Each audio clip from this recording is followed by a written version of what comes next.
Good morning. I think it's time to start now. I would like to welcome everyone, Honourable Ministers of Health, Education, Information, and Science and Technology. And of course, I would like also to welcome Dr. Ahmed Hamdi, the Director of Science and Technology Department of African Union. So he can already will moderate this session. Just let me introduce myself. I am Dr. Rasha Kelej, the CEO of Merck Foundation. And it's of course today I'm just joining to welcome all of you and to give you a small brief about the objective of this initiative and this program, which is Merck Foundation African Research Summit. We used to have this panel on an annual basis to discuss different objectives. One of them is to build research capacity in African scientific health research community with special focus on women health, cancer, infectious diseases, and vaccine development, which is of course very relevant to the time of coronavirus pandemic we are living in and the global challenge. And also showcase innovative research taking place in projects, programs, and initiatives across African universities and institutions and the wider African research community. Also discuss challenges, opportunities, and propose solutions and strategies to support health decision making in low and middle income countries. Empowering African young researchers and women researchers in advance their research capacity, building their capacity, promote their contribution to STEM, and of course provide the networking opportunities like we have. So I would like to invite Dr. Hamdi that he can already moderate the session and start the panel, the high-level panel with all esteemed and participants from our Honourable Ministers of Africa. So Dr. Ahmed Hamdi. Thank you very much indeed, Senator Dr. Rasha Kelej. Thank you very much indeed for starting the session and kick off the session. We would like to welcome the Honourable Ministers, and I see a cluster of a brilliant cluster being put together for this session. I see ministers from Ghana, Namibia, Gambia, Malawi, Congo, Zimbabwe, Burundi. And it's not only that we have different ministers, they are coming from different geopolitical region of the African Union, but also I see that the portfolios of the ministers will enrich much this round table, and it will put pressure on me to be able to have a successful meeting. Thank you very much, Excellencies, Honourable Ministers, to be with here today, and thanks for the technical team in Merck to put this meeting together. Starting with,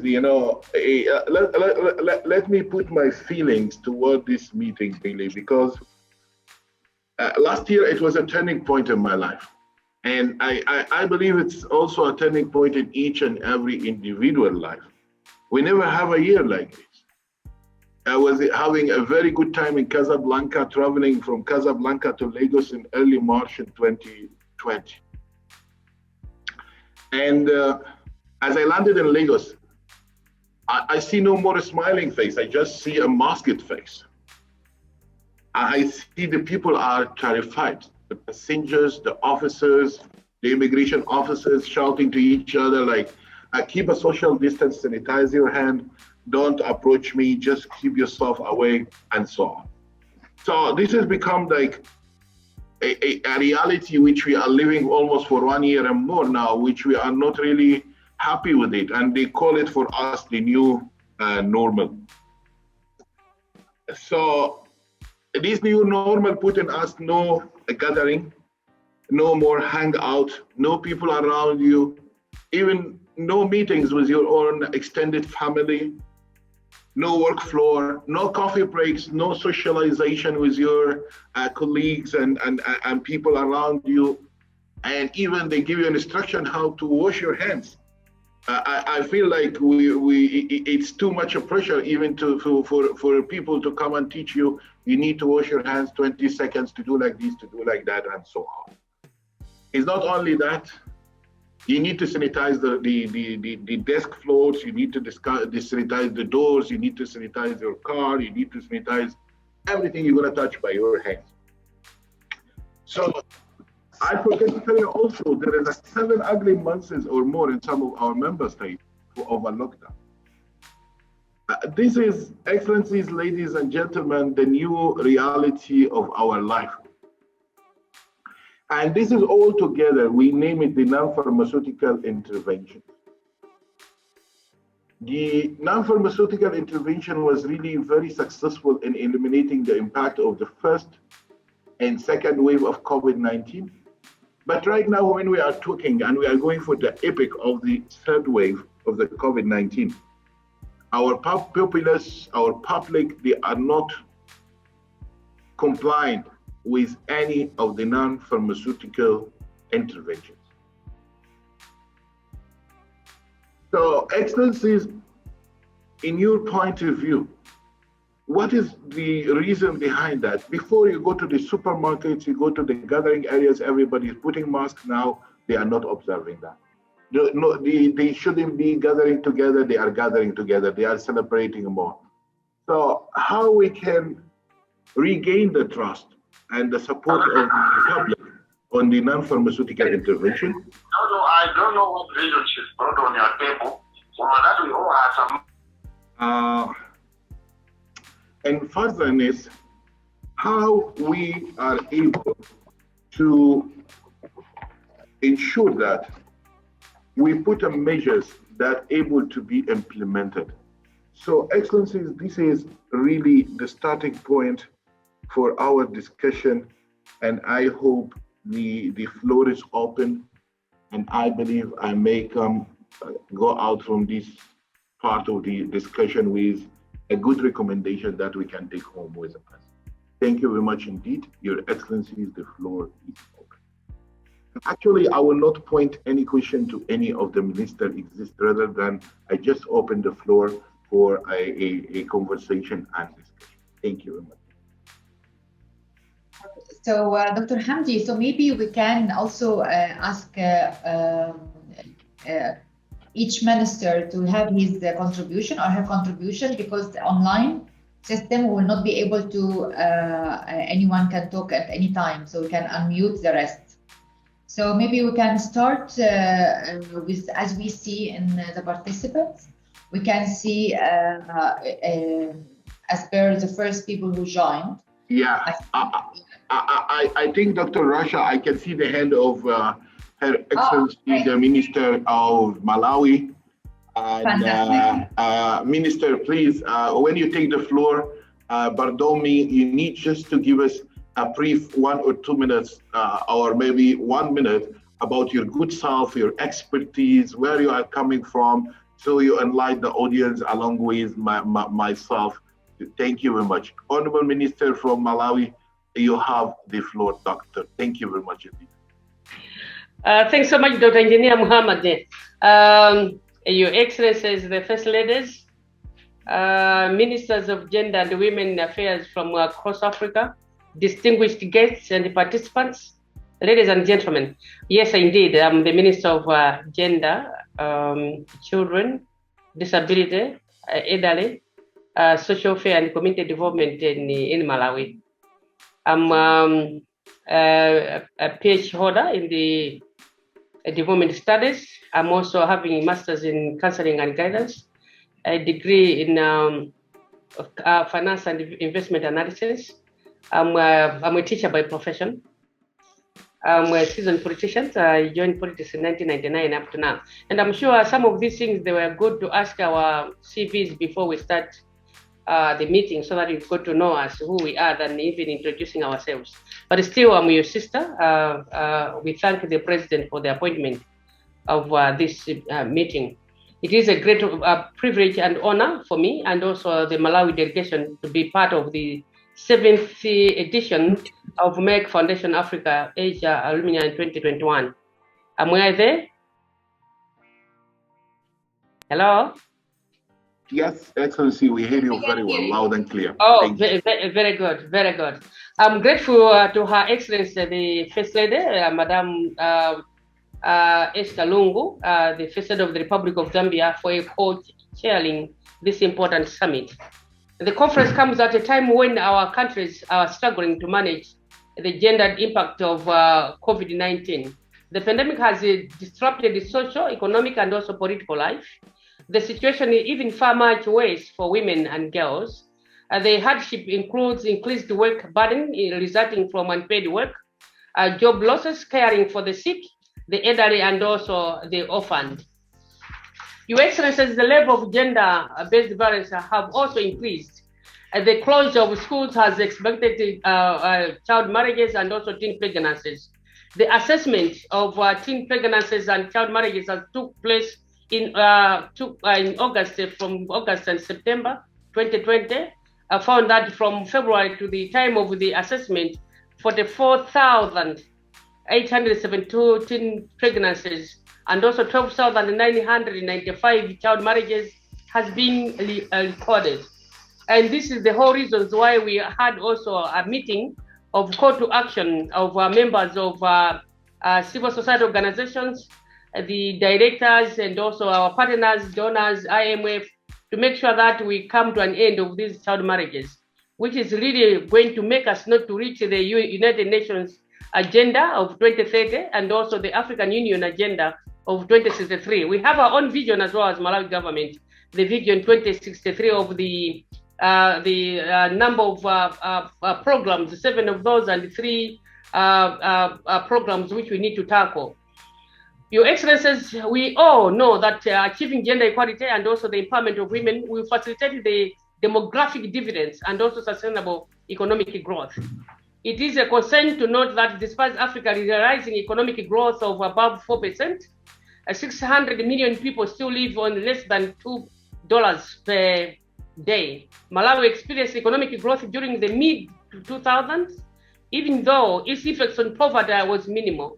The poverty situation analysis level that 50.7% of the population are poor and 70% of that are women. In this regard, the government of Malawi under His Excellency, the State President Rasha, has set a priority of both growth and also poverty reduction while addressing the economic slowdown. Accelerated economic growth is needed to reduce inequalities and also poverty to improve people's lives. And that's the core for coordination that we need to fight a number of challenges which we have, even calling upon the women themselves to take part, and even the girls themselves, if you want to end the child marriages or the teen pregnancies, that they've got to know the importance of participating in a number of programs according to the country's level, i.e. Malawi. Malawi, just like other countries, can achieve accelerated economic growth by making strategic investments in gender equality, health, education, and as well as building on existing policies which create jobs. The health programs should also meet the demand for family planning services at all the levels, currently at 46%, while implementing the compulsory education and intensifying the integrated early childhood development as a stepping stone for the early school enrollment and also completion. Minister, can I say 1 minute more maximum, please? Because I have 10 ministers and more than 10 ministers, and we need to run the discussion, please. Thank you very much. What should I do then? I think we need to go for conclusion because we are opening a discussion, and I find, Minister, you are giving us a very comprehensive and well-organized speech. Thank you so much. This is just to thank the first lady for co-chairing, but also some government ministers and the directors for this function. This is a very important meeting that we need to be coordinating, we need to be discussing and see the way forward, how we are to bail out our countries and Africa at large. the challenges for girls and women are so paramount, and also the importance of economic empowerment and also the girl education is also so paramount. We are calling upon and even saluting all our partners who are supporting us and make sure that we move together. And as we are looking forward for the African Union and also the United Nations, as well as also our own vision and also our policies as a government. We thank our first ladies and we thank our leadership for guiding us and also for supporting us. They have the passion of the women and girls at heart, and we are looking forward for the issues to move forward as we look into their long leave as well as their programs to be implemented. We thank you very much, the leadership of this forum, so that we need to work together, and we'll continuously supporting you. Thanks so much, and God bless you. Thank you very much indeed, the Honourable Minister from Malawi. Thank you very much indeed. I think the Honourable Minister from Malawi, she just helped us to answer a question that may come from our minds. Should we have another lockdown? The answer is no, because the Minister, she just tell us how the lockdown impacts negatively on the African females' education of our daughters and sisters, how the home violence become more and more, and a lot of opportunities for job opportunities being lost in the job market for our sisters and our daughters and our, I don't like to say female, I like to say they are us. We are together, we are one. And empowering the women. Education, very important. Yes, and empowering women, you are empower whole family. Because the first one who taught me in my life, it was my mother, and still my wife contributing a lot to teach me many things, and including my daughters. I will not say no, this is true. So, Honourable Ministers, we will go back to say the non-pharmaceutical intervention in the first wave and second wave were very successful to eliminate the spread of the COVID-19 in Africa. We see the public now, they fed up from all this non-pharmaceutical intervention. And we see what is happening in India. Yesterday, we have more than 300,000 people being infected and reported as a COVID-19 positive.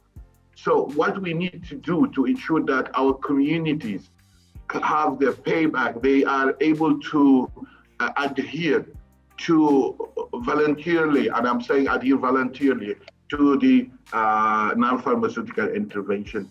I will open the floor. I wish ministers, you just introduce yourself, because we didn't have an introduction round introduction. Please introduce yourself and go to the point and give us some advices, and then we can move forward with other parts of our discussion. Because the list we have and the way we need to be, advised, and the need for you to help us to understand more is big list, and we need to move forward. So the floor is open once more, and I need to see some hands so I can give the floor to any of the honourable ministers. Otherwise, I'm going to point the questions to our good friends and our leaders, ministers around the table. Thank you very much. I see no hands except there is 3 hands from 3 different attendees, but actually I give only the floor to panelists. I have the hand from the Gambian, the Gambian Minister of Health. So please, you have the floor, sir. Of the Gambian Minister of Communication, I believe, or no, of Health. Thank you. You have the floor, sir. Thank you.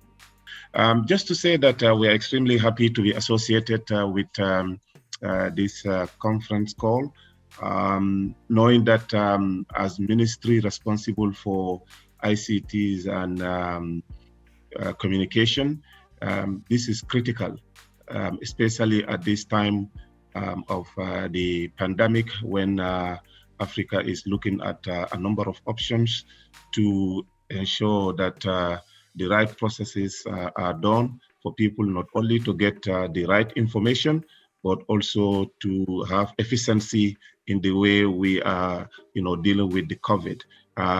On our side, what we are doing right now with the various agencies of the government here in the Gambia is to roll out the digital initiative that will connect all the government services on one portal to ensure that, civil servants across the broad spectrum of the government are able to provide the necessary services, but also get connected to deliver the work efficiently and on time.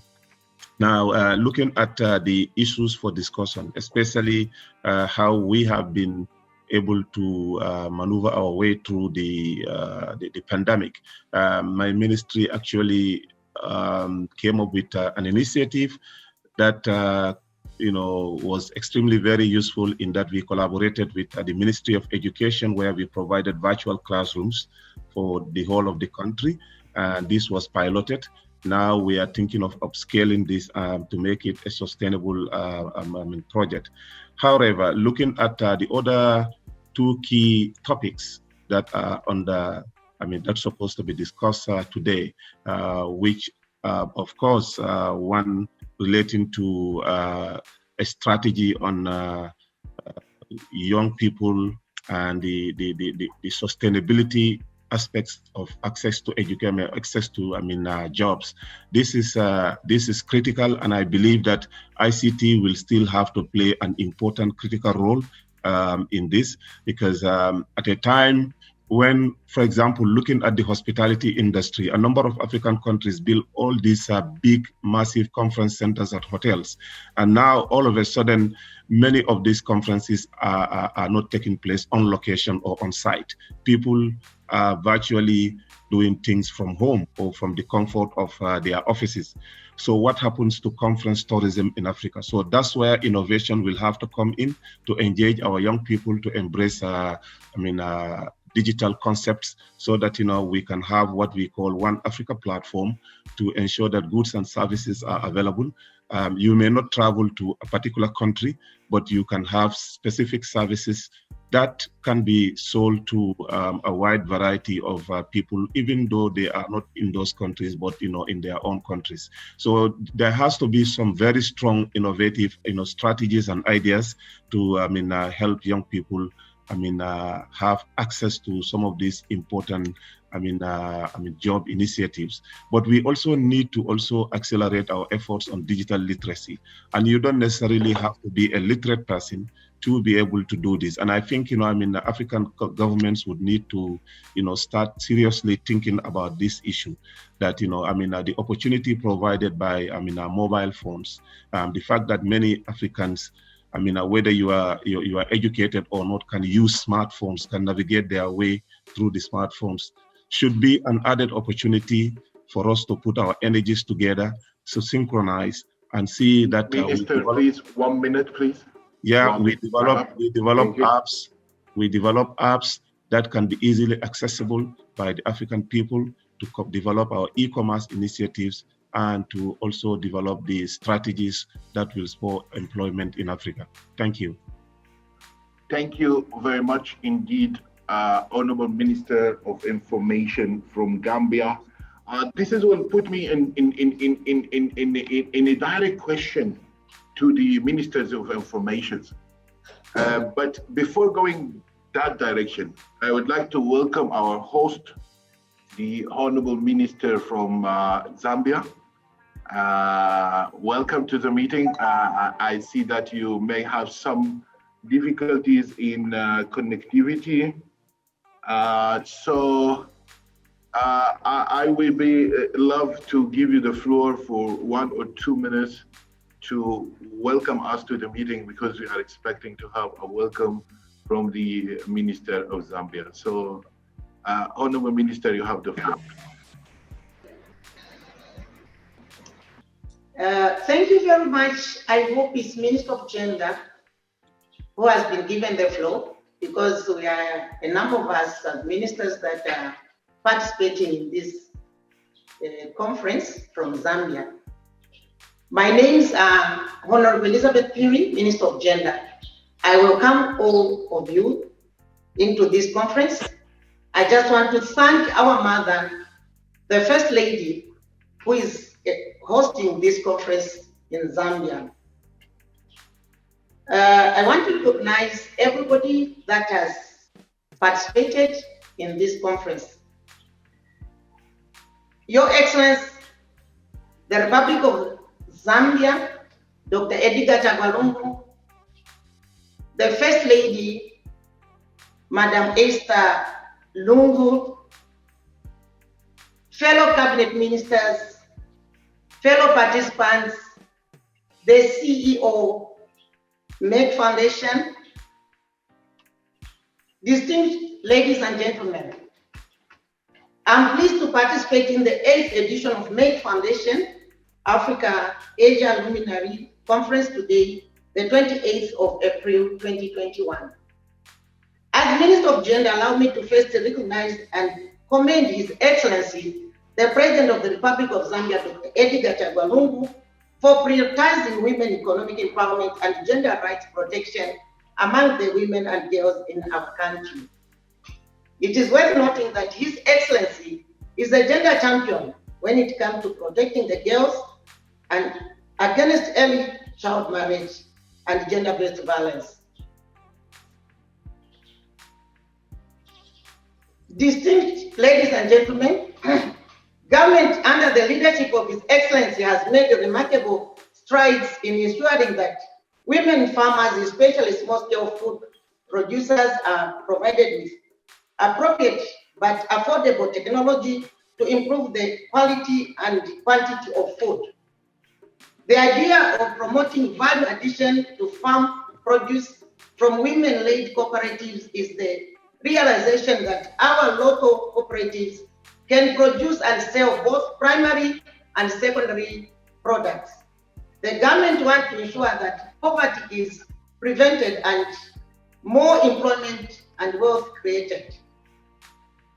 Distinguished ladies and gentlemen, globally most of the population constitutes women and youth.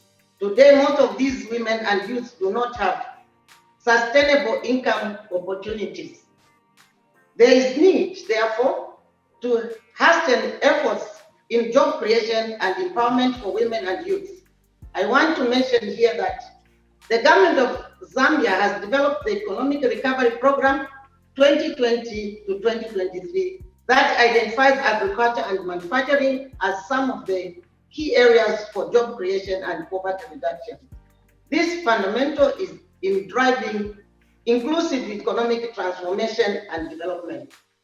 Distinguished ladies and gentlemen, to this effect, the government of the Republic of Zambia, through the Ministry of Gender, has been procuring and distributing agricultural equipment and value addition machinery meant for the empowerment of rural and urban women and youth-led cooperatives that are engaged in agriculture.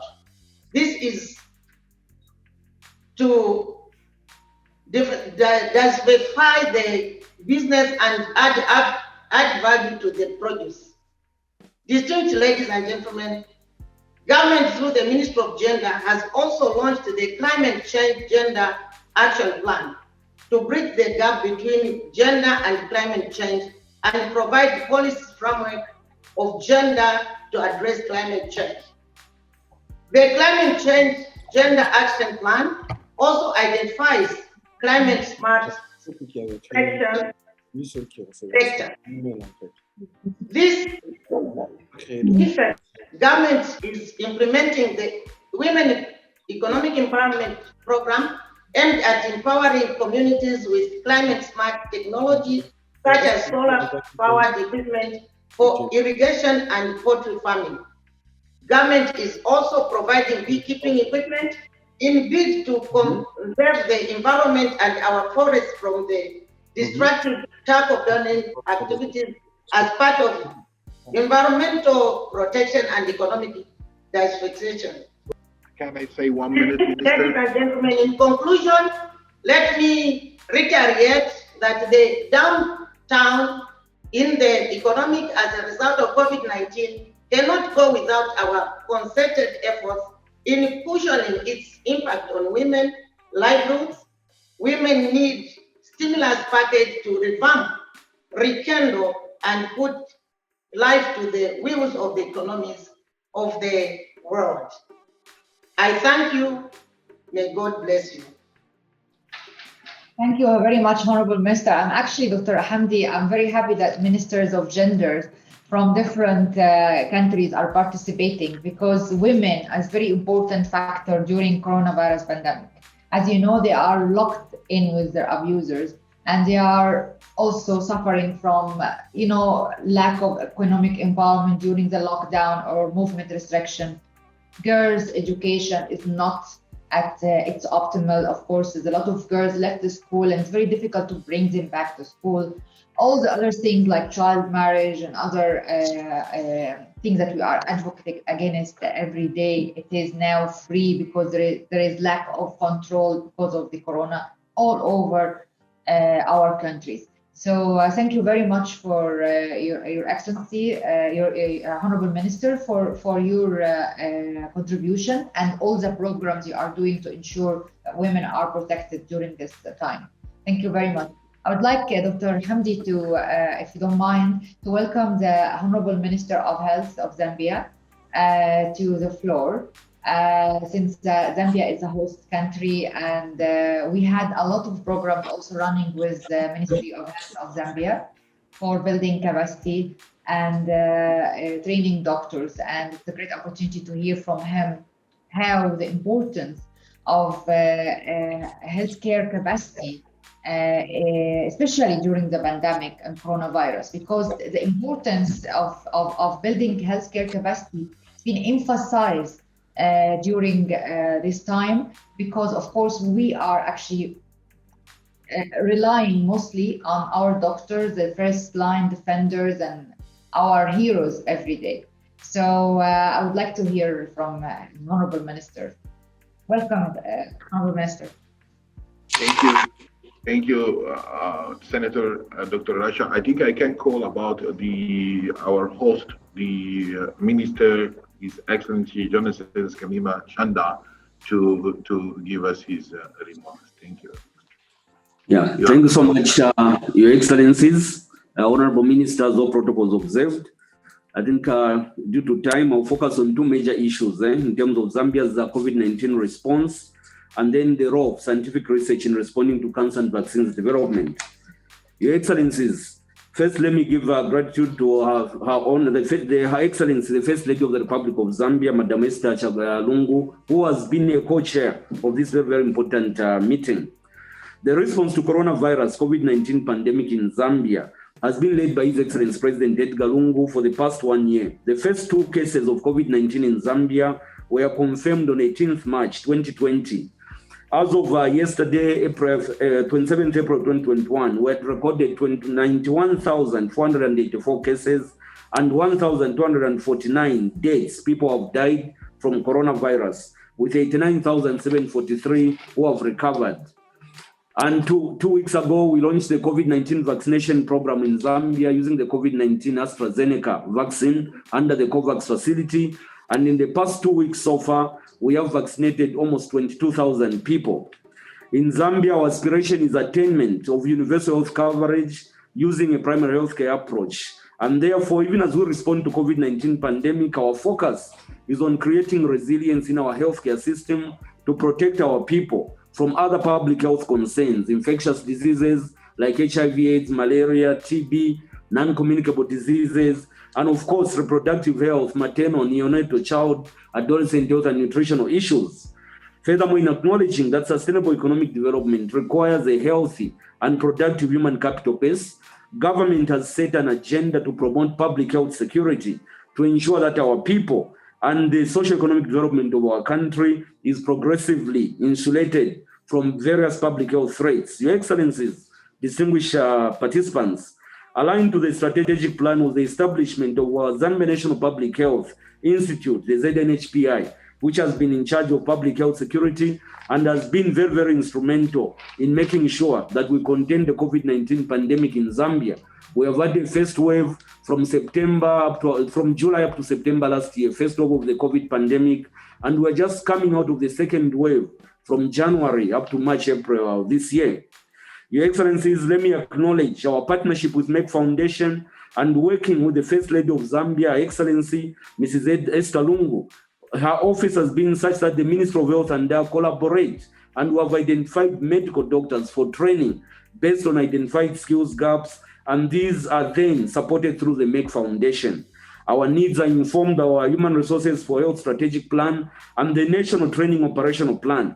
We have focused on oncology, that's the cancer services, cardiology, endocrinology, especially diabetes management, fertility and sexual reproductive health, respiratory medicine. We have since implemented in vitro fertilization program to assist our women with fertility problems. To date, 85 Zambian specialists have been trained in various fields, and the health and socio-economic benefits to our country have been immense. I would therefore like to encourage my colleague ministers to take advantage of this strategic partnership with Merck Foundation so that together we can achieve sustainable development on quality education for all, faster gender equality, and ensure good health and well-being for all our people in the spirit of leaving no one behind. And lastly, let me talk about the role of scientific research in responding to cancer and vaccines development. What we've seen is that due to patent rights issues, vaccines are not manufactured in Africa, although the disease burden is in Africa. Whether you talk about COVID-19, infectious diseases, we have malaria, which has been with us for many, many years. But we know that manufacturing vaccines is costly. Manufacturing chemotherapy drugs is very, very costly. Essential antibiotics is very, very costly. And there's also the issue of patent rights that are held by companies in the Western or Asian world.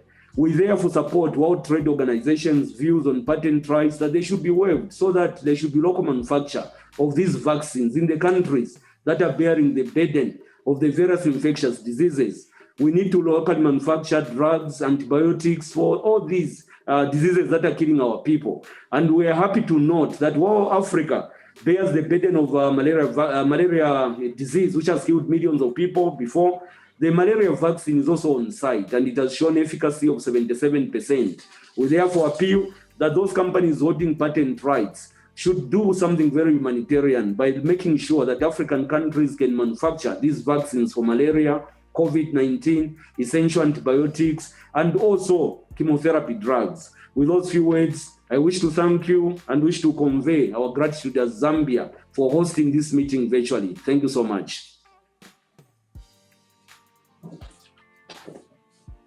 Thank you very much. Thank you very much indeed, Minister, for these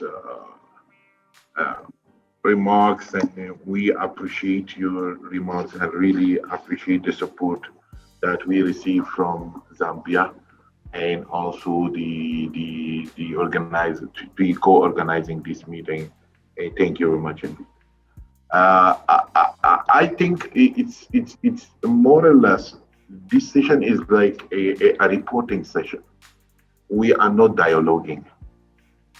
You know, I think the most important thing, we dialogue to each other. We listen to each other. We have the experience of each other and share each other experiences. I think this will make us more successful, and we can have a tangible output where we can move forward.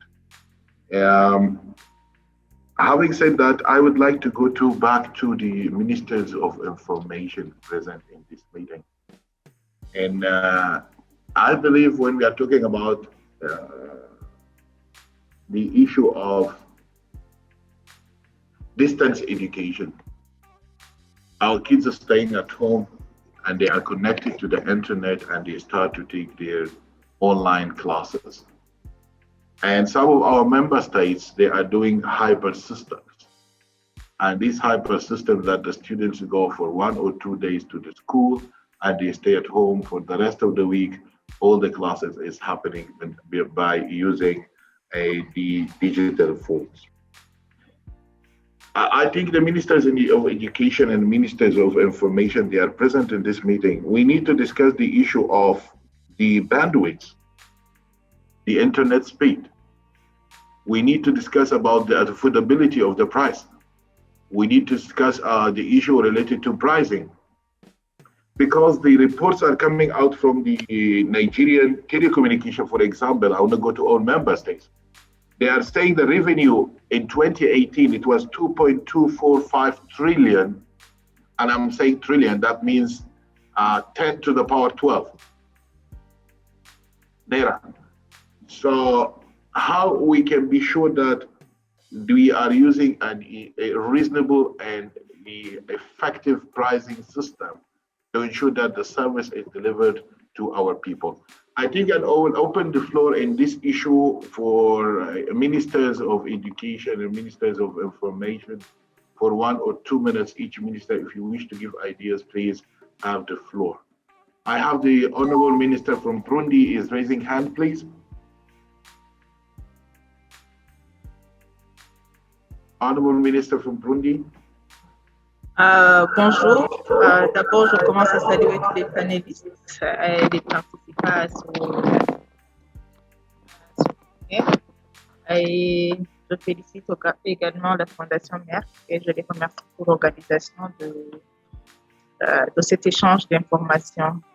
Alors, comme vous le dites, dans cette période de la pandémie du Covid, c'est la période durant laquelle on a pu découvrir évidemment que la digitalisation ou la numérisation de certaines institutions, également la digitalisation de l'éducation peut contribuer à pouvoir continuer à échanger des informations ou à briser les barrières durant la période pendant laquelle les États étaient en train de prendre des mesures de distanciation. Alors, même si l'aspect de digitalisation et de ce siècle du 21e siècle, on peut dire que c'est un aspect qu'il faut tenir en compte si réellement on veut autonomiser les femmes ou les jeunes filles. Mais les défis ne manquent pas. Là, on dirait les infrastructures, un défi lié aux infrastructures numériques, qui est toujours un défi dans certains pays.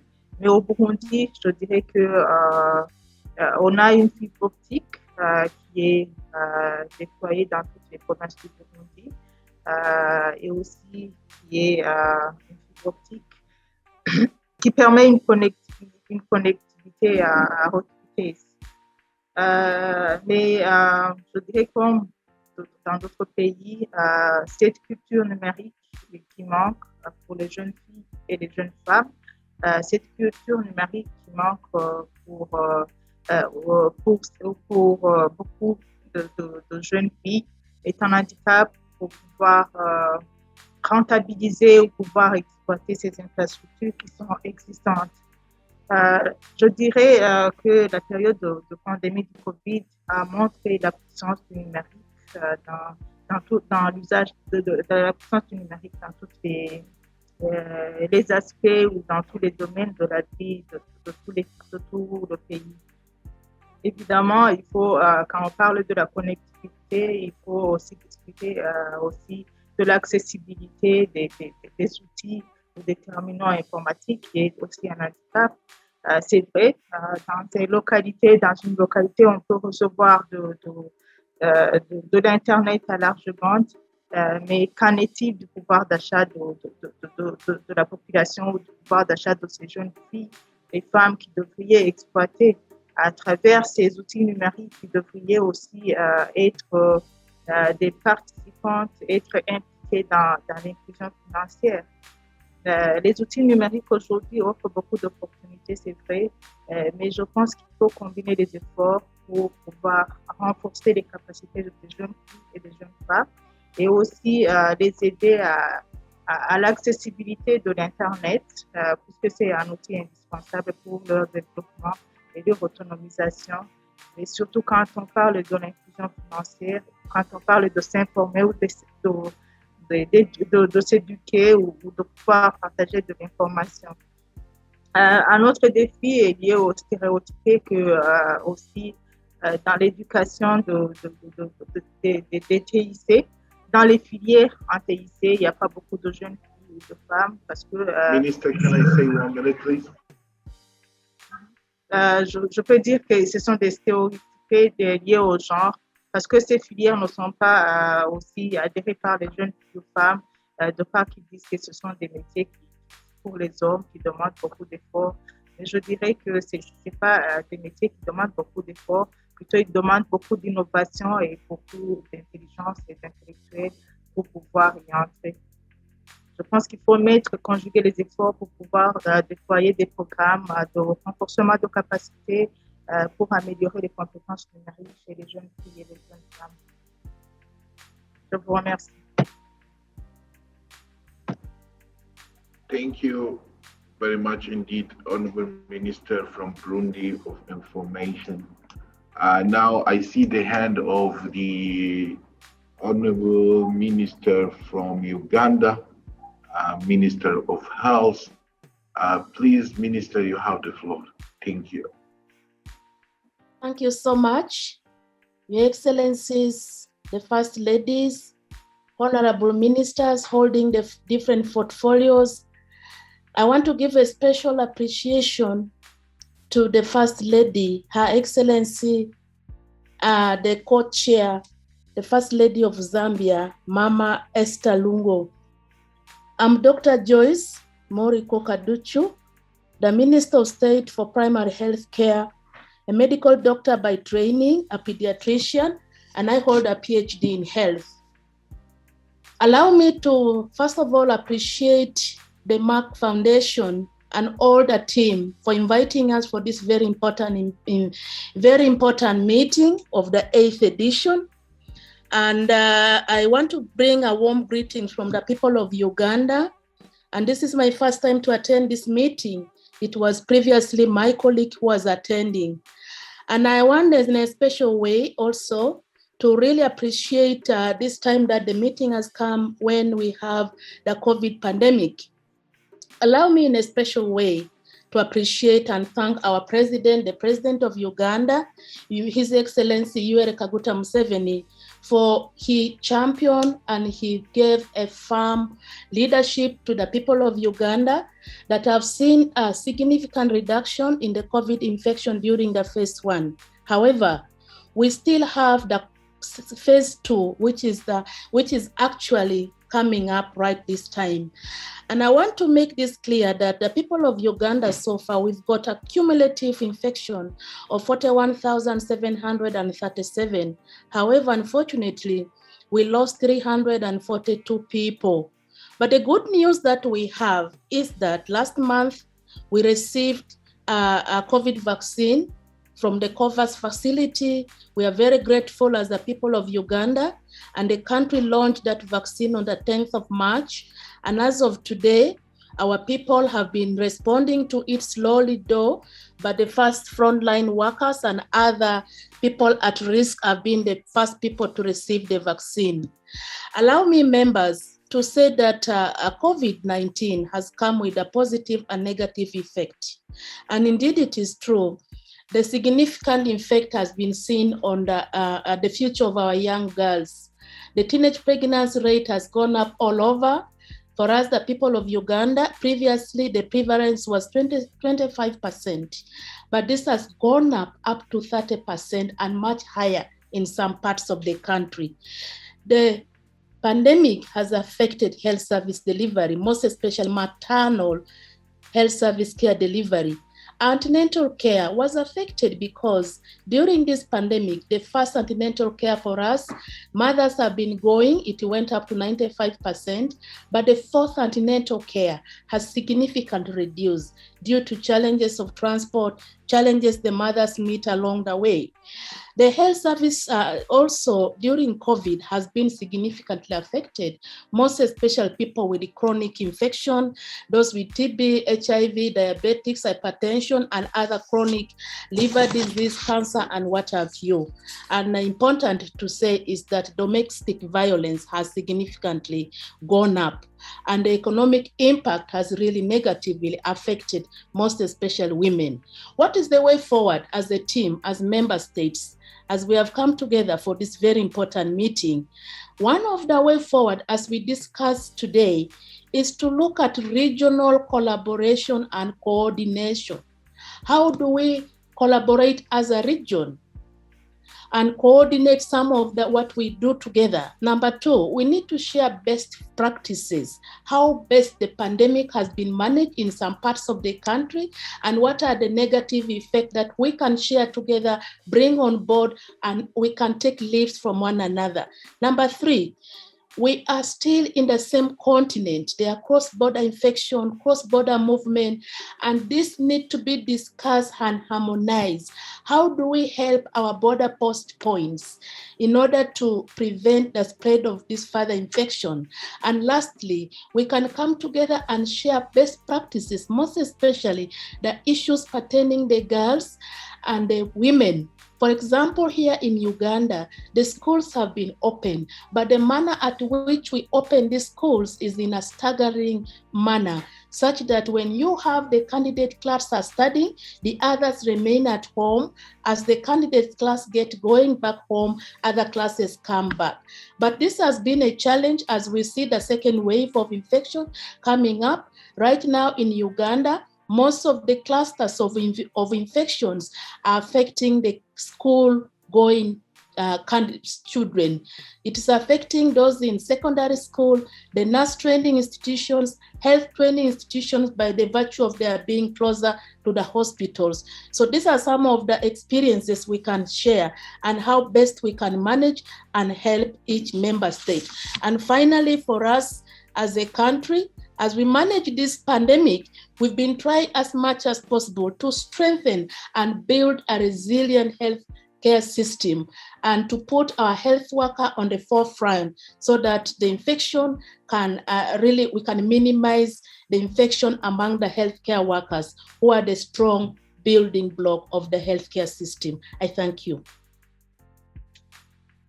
Thank you very much indeed, Minister. Thank you very much indeed for sharing with us these experiences and information which is going to be relevant for us when we are going home. We will go with a lot of information that will help us to address the challenges we are facing in the level of our member states.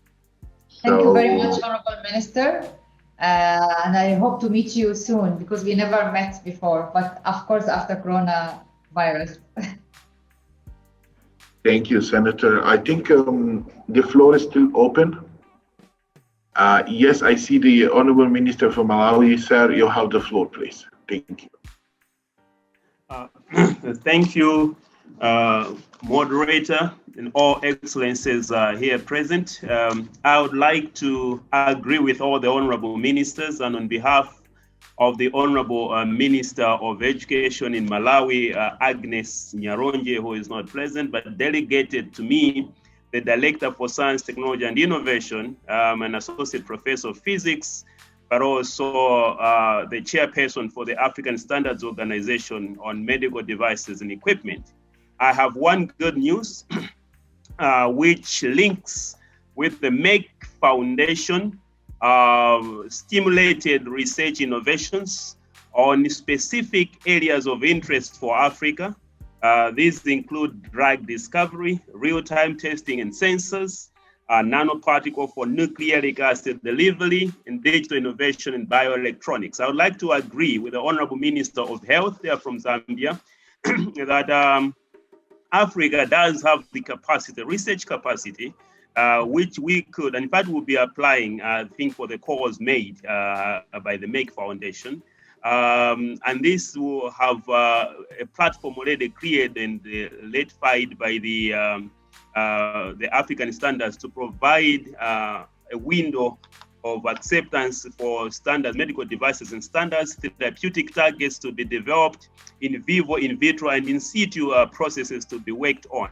So from the Ministry of Education and the Directorate of Science, Technology and Innovation, we would like to say that Africa and African countries should focus more on the research innovation and the productivity, product output or the development in the area of health, but also education to be able to respond and work within COVID-19. Lastly, the moderator did raise a question regarding response and recovery modes for education amidst COVID.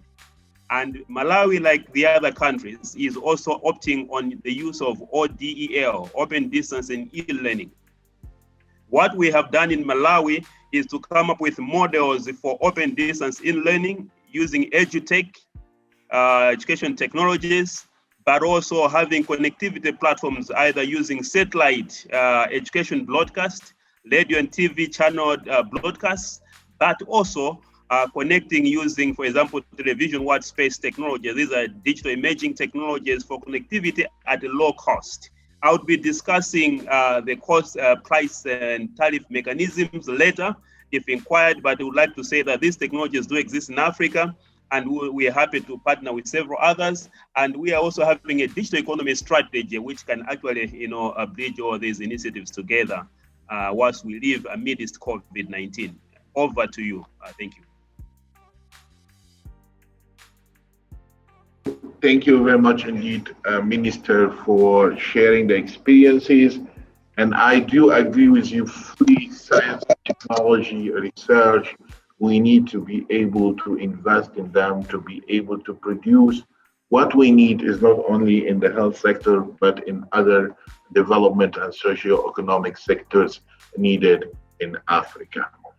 I see no hands, so I think we covered this area. So let's go and move forward. I believe the Minister from Malawi also, he advised us to revisit the tariff and pricing, because this is will help us more to spread the services of the e-learning and hybrid learning systems to our remote areas and to our people, to ensure that they are not left behind. It's a very interesting discussion. This is all we just coming out from the discussion related to, I see the Honourable Minister from Zimbabwe. How are you doing? Please, Minister, you have the floor. I think the Honourable Minister. Thank you. Thank you. Thank you very much, Dr. Engineer Mohammed. First of all, let me say I'm very grateful to be invited to this platform, the 7th edition of the Merck Foundation. I am very grateful to the First Lady of Zambia for inviting us.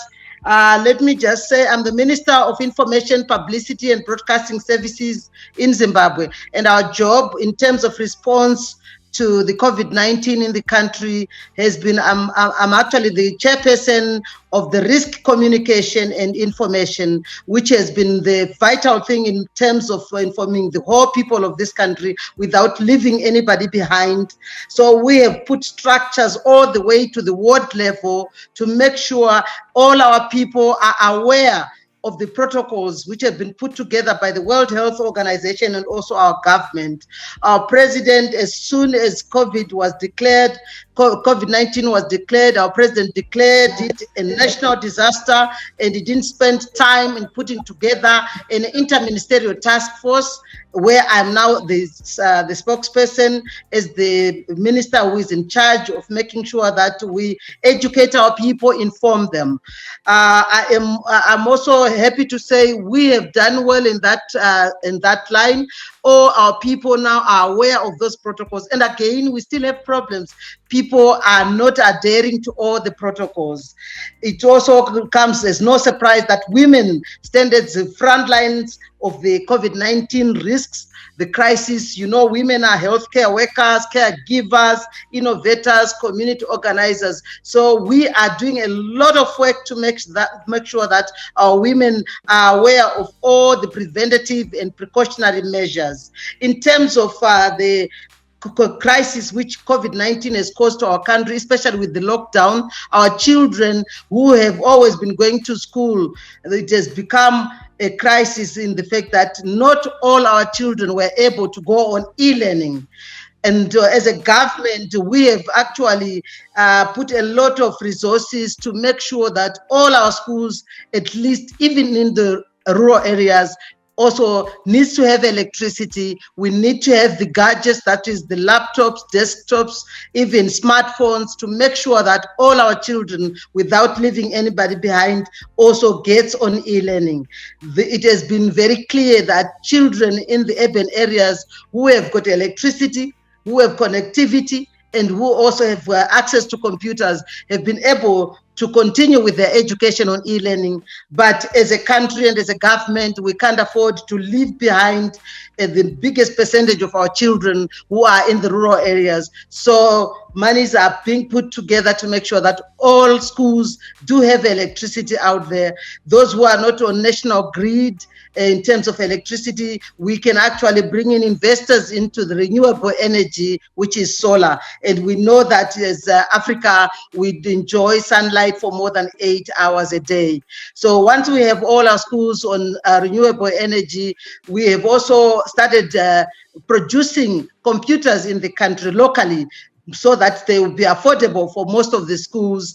And connectivity, our ICT ministry is all out there to make sure that transmitters are all set out there in the rural areas to make sure our children go to school. This is a problem of also digitalization. We need to come to finish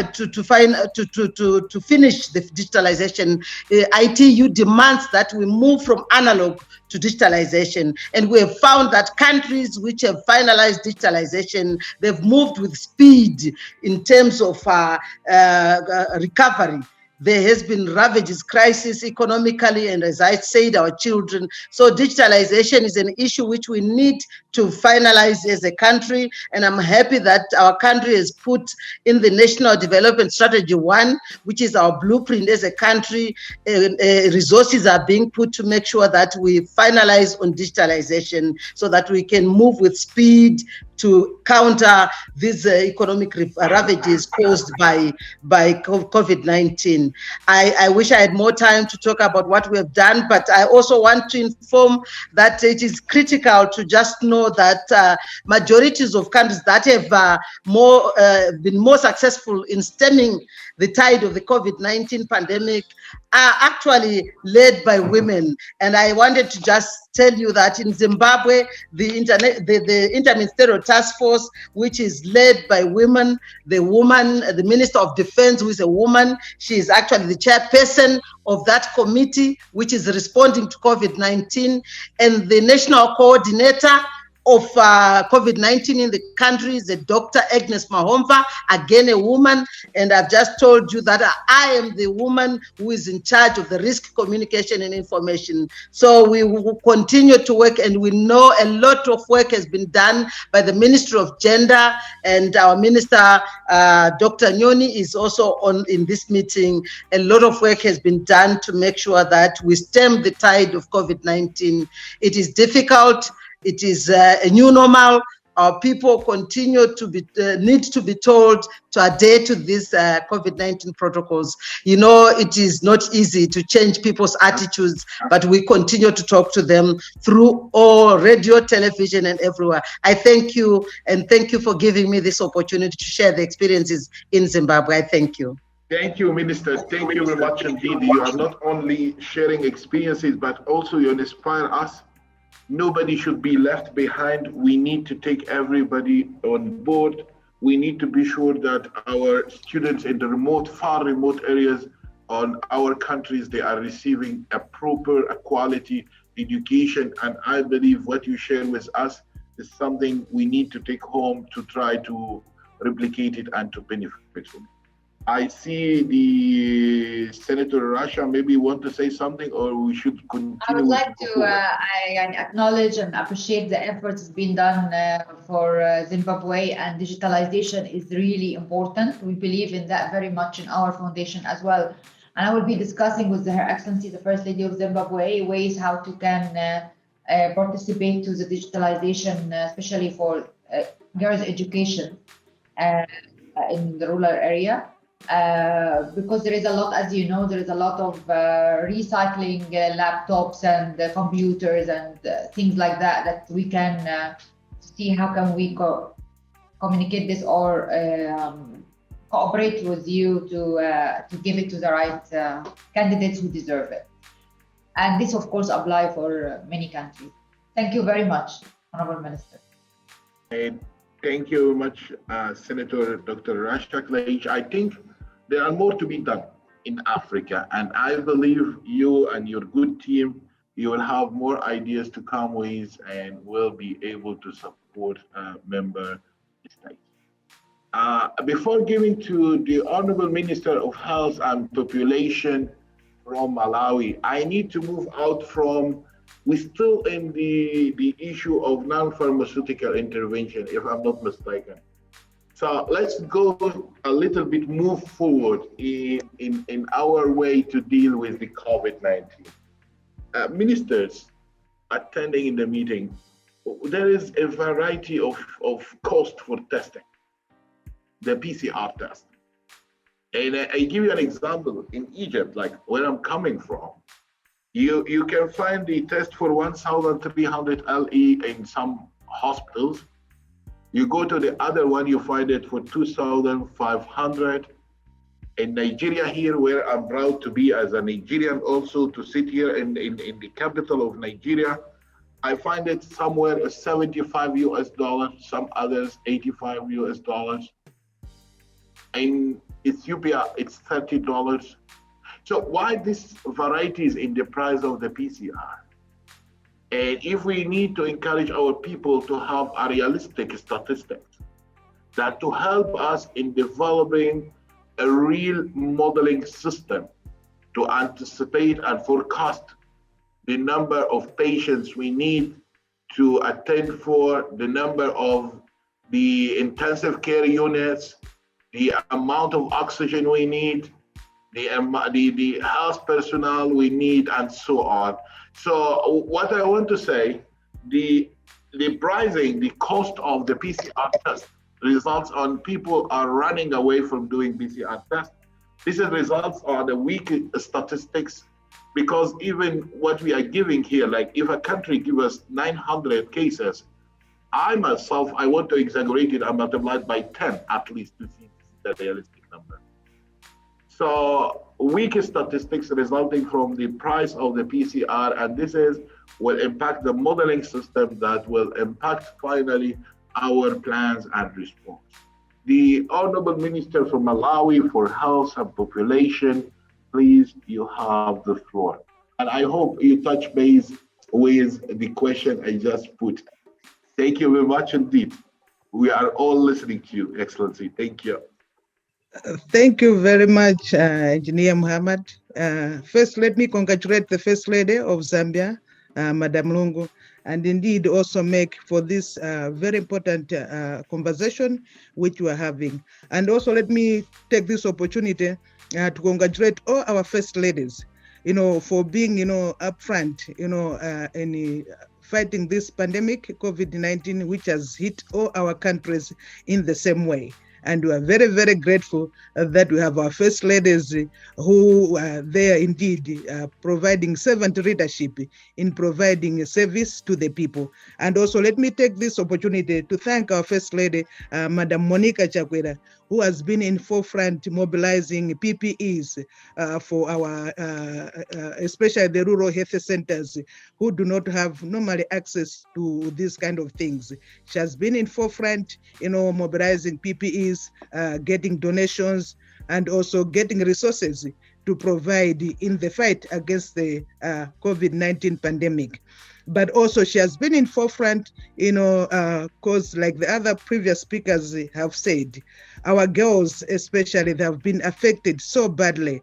When we closed schools in Malawi last year, we have had over 5,000 pregnant girls, and she has been in forefront fighting for our girls. And I have to thank our government led by our President, Dr. Lazarus Chakwera, who provided guidance to say when we reopened schools and indeed we had the exam classes, and he directed that all those girls indeed who were pregnant but they had to write exams, they were given a leeway to write those exams under the circumstances. So we are thankful for that kind of leadership. Now, coming to the question, I'm a Minister of Health, but I'm also a pharmacist by profession. In the ministry, first and foremost, under the COVID-19 pandemic, amid the crisis, as a ministry, we had to make sure that we still provided services to the other health sectors. What I'm saying is all of us were concentrated on COVID, but we had to make sure that there were also other sectors we had provided for our people, those who have other ailments, who have other underlying conditions, like we have programs, HIV and AIDS. We still are fighting malaria. We still had to provide, family planning services to our people. So it was our objective that those other projects, programs, they should continue being provided for our people. Now, coming to this very important meeting, especially about our girl child and indeed our youth. As a country, I think we need to make sure that we are going to have post-COVID effects. And these will come in even 5 years from now, we're going to feel them. Because if we take the issue of the pregnant girls and those who went into early marriages, as a country, I'm also thankful to our Minister of Gender, Dr. Patricia Kariati, who, they are on the ground and they have nullified some of the early marriages. They have taken the girls back into school just to make sure, because when we are saying if we have to develop as a country, we need to have our girl child in the school. So I thank Dr. Patricia Kariati for the initiative she's taking. But the thing is, we have to look at post-COVID. If we're talking of 5,000 girls who are pregnant now, it means in the next 3 or 4 years, we have to be talking of school blocks. We have to be talking of health institutions or indeed health centers. We have to be talking of some other supporting things which will make the children who are going to be born out of this COVID pandemic to be sustainable, to provide for them as nationals. So I think that is one thing which as countries, I think with the help of First Ladies, we have to start thinking about these things now, because they're going to come later, 3 years or 4 years from now. Now, when it comes to the question you asked about the different costs of PCR tests, as a Malawi government, we have taken responsibility of all the testing in COVID. As government, we are doing it in public institutions and also in the Christian hospitals or Christian health centers who we have an agreement with. We are providing that for free. Only travelers are the ones who are paying for the test. But otherwise, everybody else were doing it for free, and the government has taken ownership. We need to do that so that we provide the necessary security. We have had cases whereby, when you travel, you're supposed to provide a COVID negative test, but we have had instances where people are producing false negative certificates, which is a big concern to all of us. So to make sure to secure the tests and to secure the certificates as well, government has taken responsibility of all the testing of COVID-19. It is there for free to all Malawians. I'm having a little bit of interference there. Yes, but just to go on, they've taken the girls back into school just to make sure, because when we are saying if we have to develop as a country, we need to have our girl child in the school. So I thank Dr. Patricia Kariati for the initiative she's taking.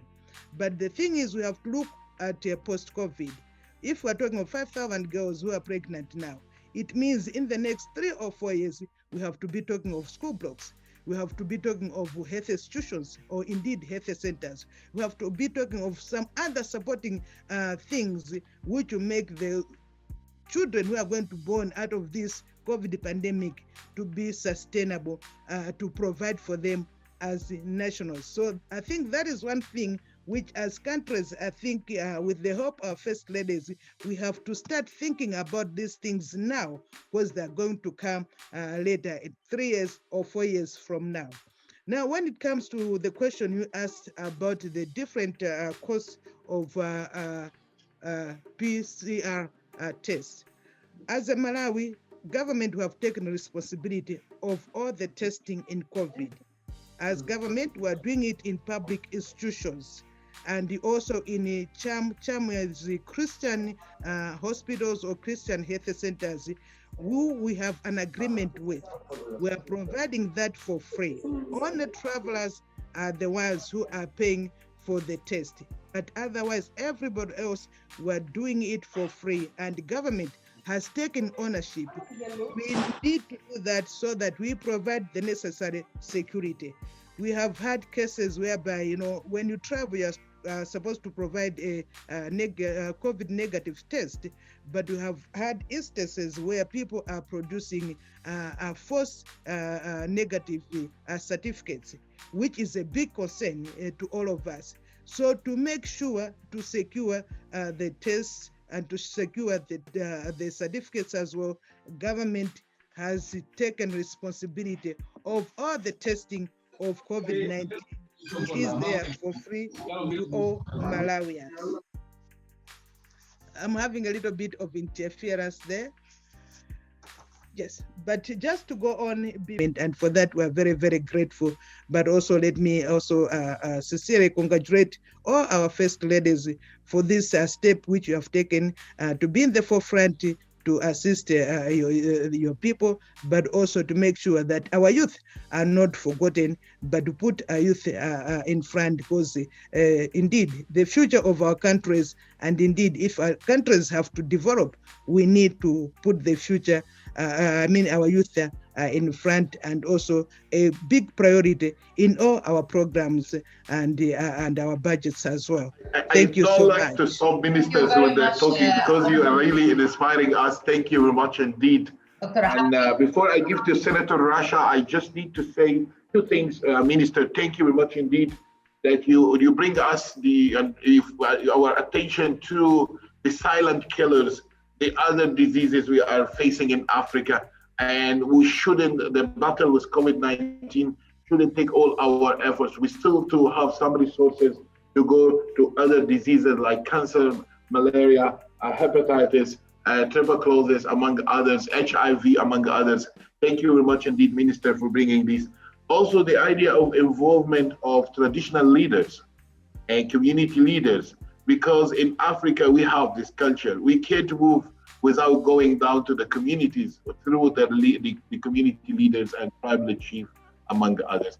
Thank you very much indeed, Minister. And now I can give to Senator Rasha to give some highlights, and then we can move forward. Thank you very much. Honourable Minister of Health of Malawi, thank you very much. It's the first time to meet you, but I'm so happy that for all, even the ministers of health available with us today, I would like to emphasize that we are contributing a very valuable contribution by giving online 1-year diploma and 2-year master degree in many specialties that it's risk for coronavirus and for coronavirus management, like respiratory medicine, intensive care.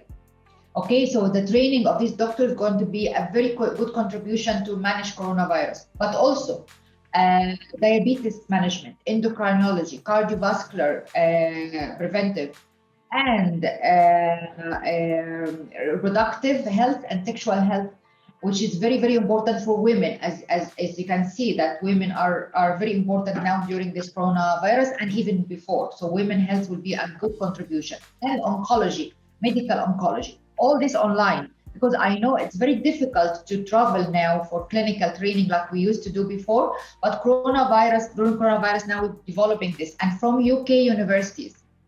So besides that, it will contribute to the healthcare sector and the public healthcare sector, quality of care for patients, but also contribute to the career of the doctors and a source of motivation to them because of course this type of diplomas and master degree from UK university is too expensive for them to manage it by themselves. But if they have this opportunity after succeeding with the scientific committee, then their career has transformed, and also the quality care and equitable access to quality care in Africa will transform. So we are betting on transforming the whole public healthcare sector, not only during coronavirus, but even before, and now it's more and will be more even after. Why? Because even we extended the scholarship to even more specialties. If I can tell you, orthopedic, ophthalmology, trauma, psychiatric, psychology, pediatric, rheumatology, many other specialty. We are going to communicate to your office, and all this online and from universities of UK. So I think coronavirus can be a light, like an end of the tunnel, but after we finish coronavirus, you will have an army of specialized doctors in your country. I am very excited about this, because until now we have 1,100 doctors being enrolled, either graduate or undergoing this course from 42 countries. So if we continue doing this every year for the next 5 years, I think the whole health care sector in Africa will be different, will be totally different, because these people will make a change and will make a huge impact. Because we also select them from rural areas, not only all from capital. So the whole quality of care, I think it will be amazing. So we are waiting for Malawi. We have received the list for the first candidates, and we are enrolling them. But for example, for Zimbabwe, we have enrolled 70 doctors.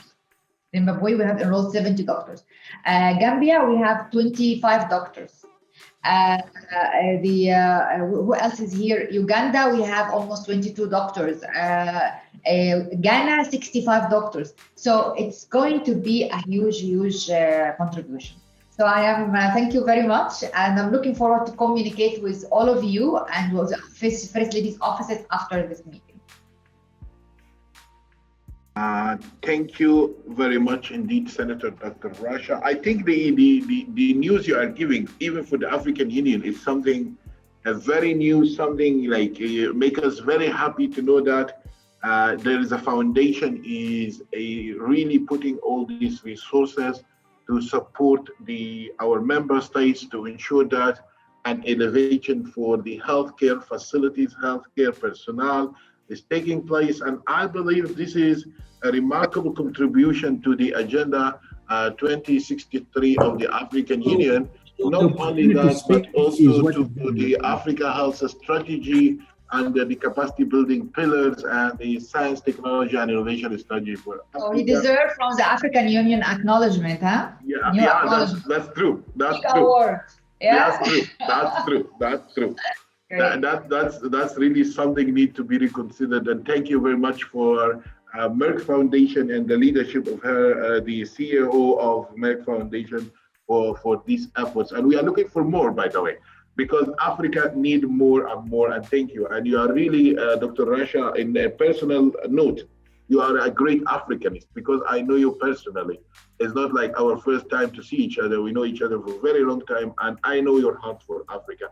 Thank you very much indeed. And I'm not going to say more about Merck Foundation. I'm going to move forward in what I'm here for.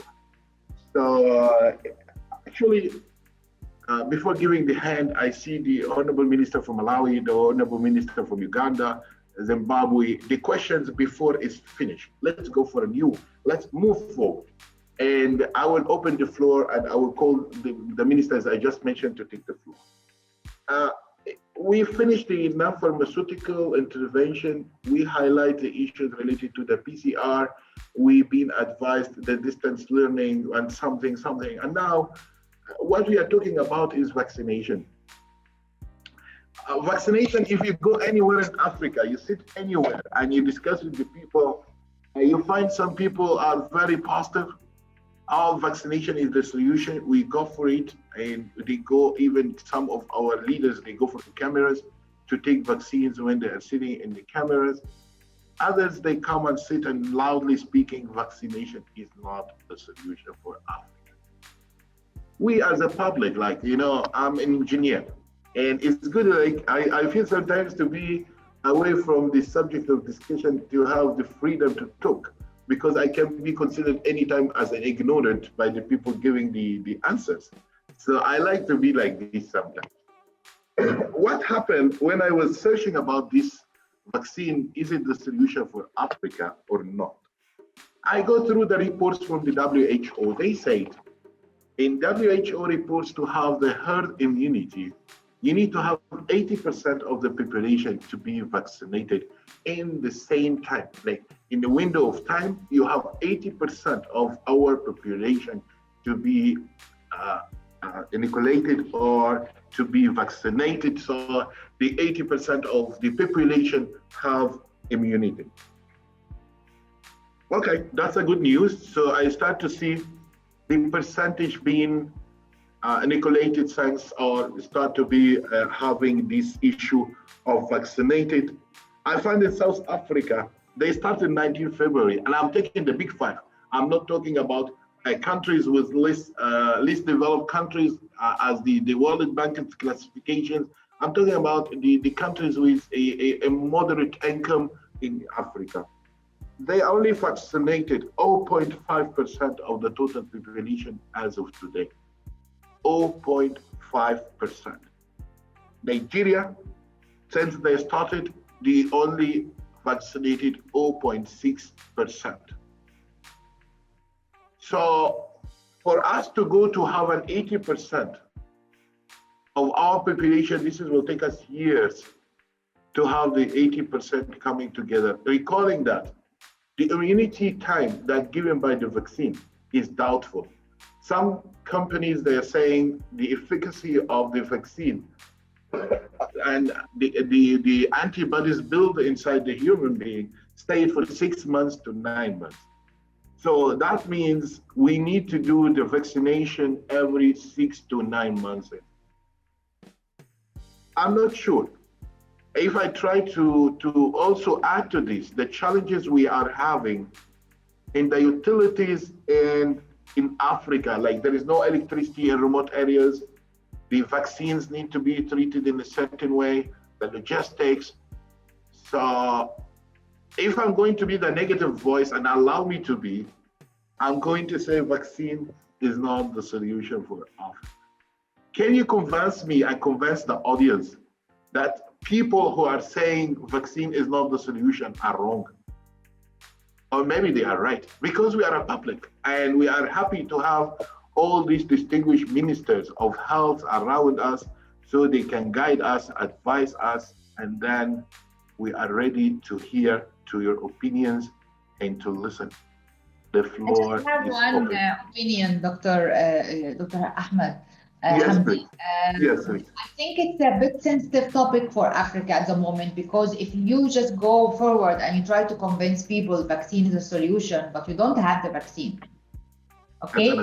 So as another topic. So I think this can be a way of conversation for Europe or the countries which have the availability of vaccine, but currently, I think the way we need to convince people is that coronavirus is there and they have to protect themselves. They wear the mask and social distancing until vaccines will be available for everyone. And then we will see who will to take it and who don't want to take it. But I think now with the lack of vaccine availability for everyone, we should focus more on the other topics here. We had the media recognition award to encourage media to raise awareness about how to keep healthy, safe, psychologically and physically healthy during coronavirus, and how to protect yourself and how to wear masks, and to give innovative ideas how to communicate this to all people through different media channels. And we have winners last year. And when I wanted to do the new edition this year, there's a lot of suggestions said that let us do it about vaccines, but I was against that because it's not the right time for it. So let us focus still on people to protect themselves. Even if they take the vaccine, they still have to wear the mask. They still have to protect themselves and be social distance, because vaccine will protect them for not to have the severe coronavirus, but not going to protect 100% not to get corona virus at all. So I think, I'm not sure is anyone, if you agree with me about this debate between me and Dr. Ahmed Hamdi. Thank you, Senator Rasha. I think I see the hand of the Honourable Minister from Zimbabwe, the Honourable Minister from Uganda. So I will start with the Minister from Zimbabwe. Please, you have the floor, ma'am. Thank you, sir. I would like to recognize you, Dr. Engineer Ahmed, and also to recognize Senator Dr. Rasha, and the First Lady of Zambia, Mama Lunga, and all the honorable ministers here present. And thank you very much. This is my first time also to be involved. My name is Dr. Stem Sonyoni. I'm the Minister of Women Affairs, Community, Small and Medium Enterprises in Zimbabwe. I would like to thank the First Lady of Zambia for hosting this, and also the Merck Foundation. I want to respond to this question, but also to respond to the former issue about the cost of pharmaceuticals. In Zimbabwe, as my colleague, Honourable Minister of Information, Minister Mtwanga, has said, the President has set a very strong and aggressive team against COVID-19.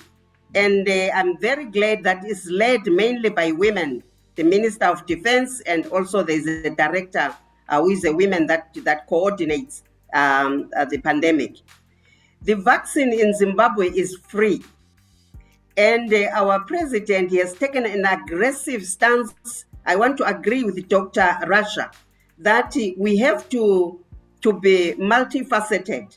It's not only the vaccine, but also let's continue to prevent.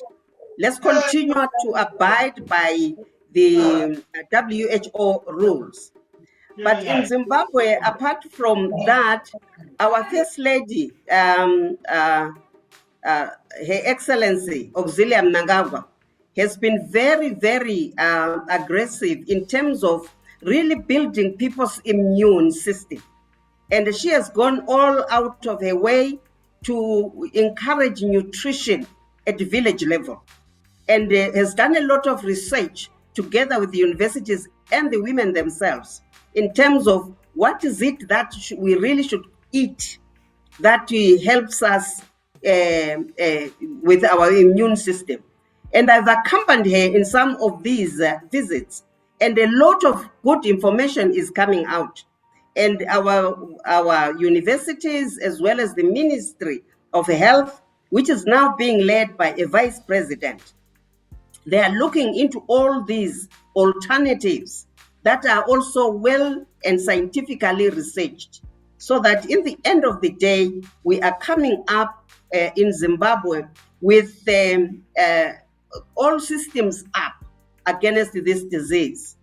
And I think you are right, Dr. Engineer, that if we just focus on vaccination as the major prevention, we may not get there. In Zimbabwe, where we have almost over 400,000 people that have been vaccinated already. And we started only about 1.5 months ago. And we have an aggressive campaign. But apart from that, we are having a holistic approach. I think I'll come back again when we really deal with the gender issues, the impact of this on girls and also on women.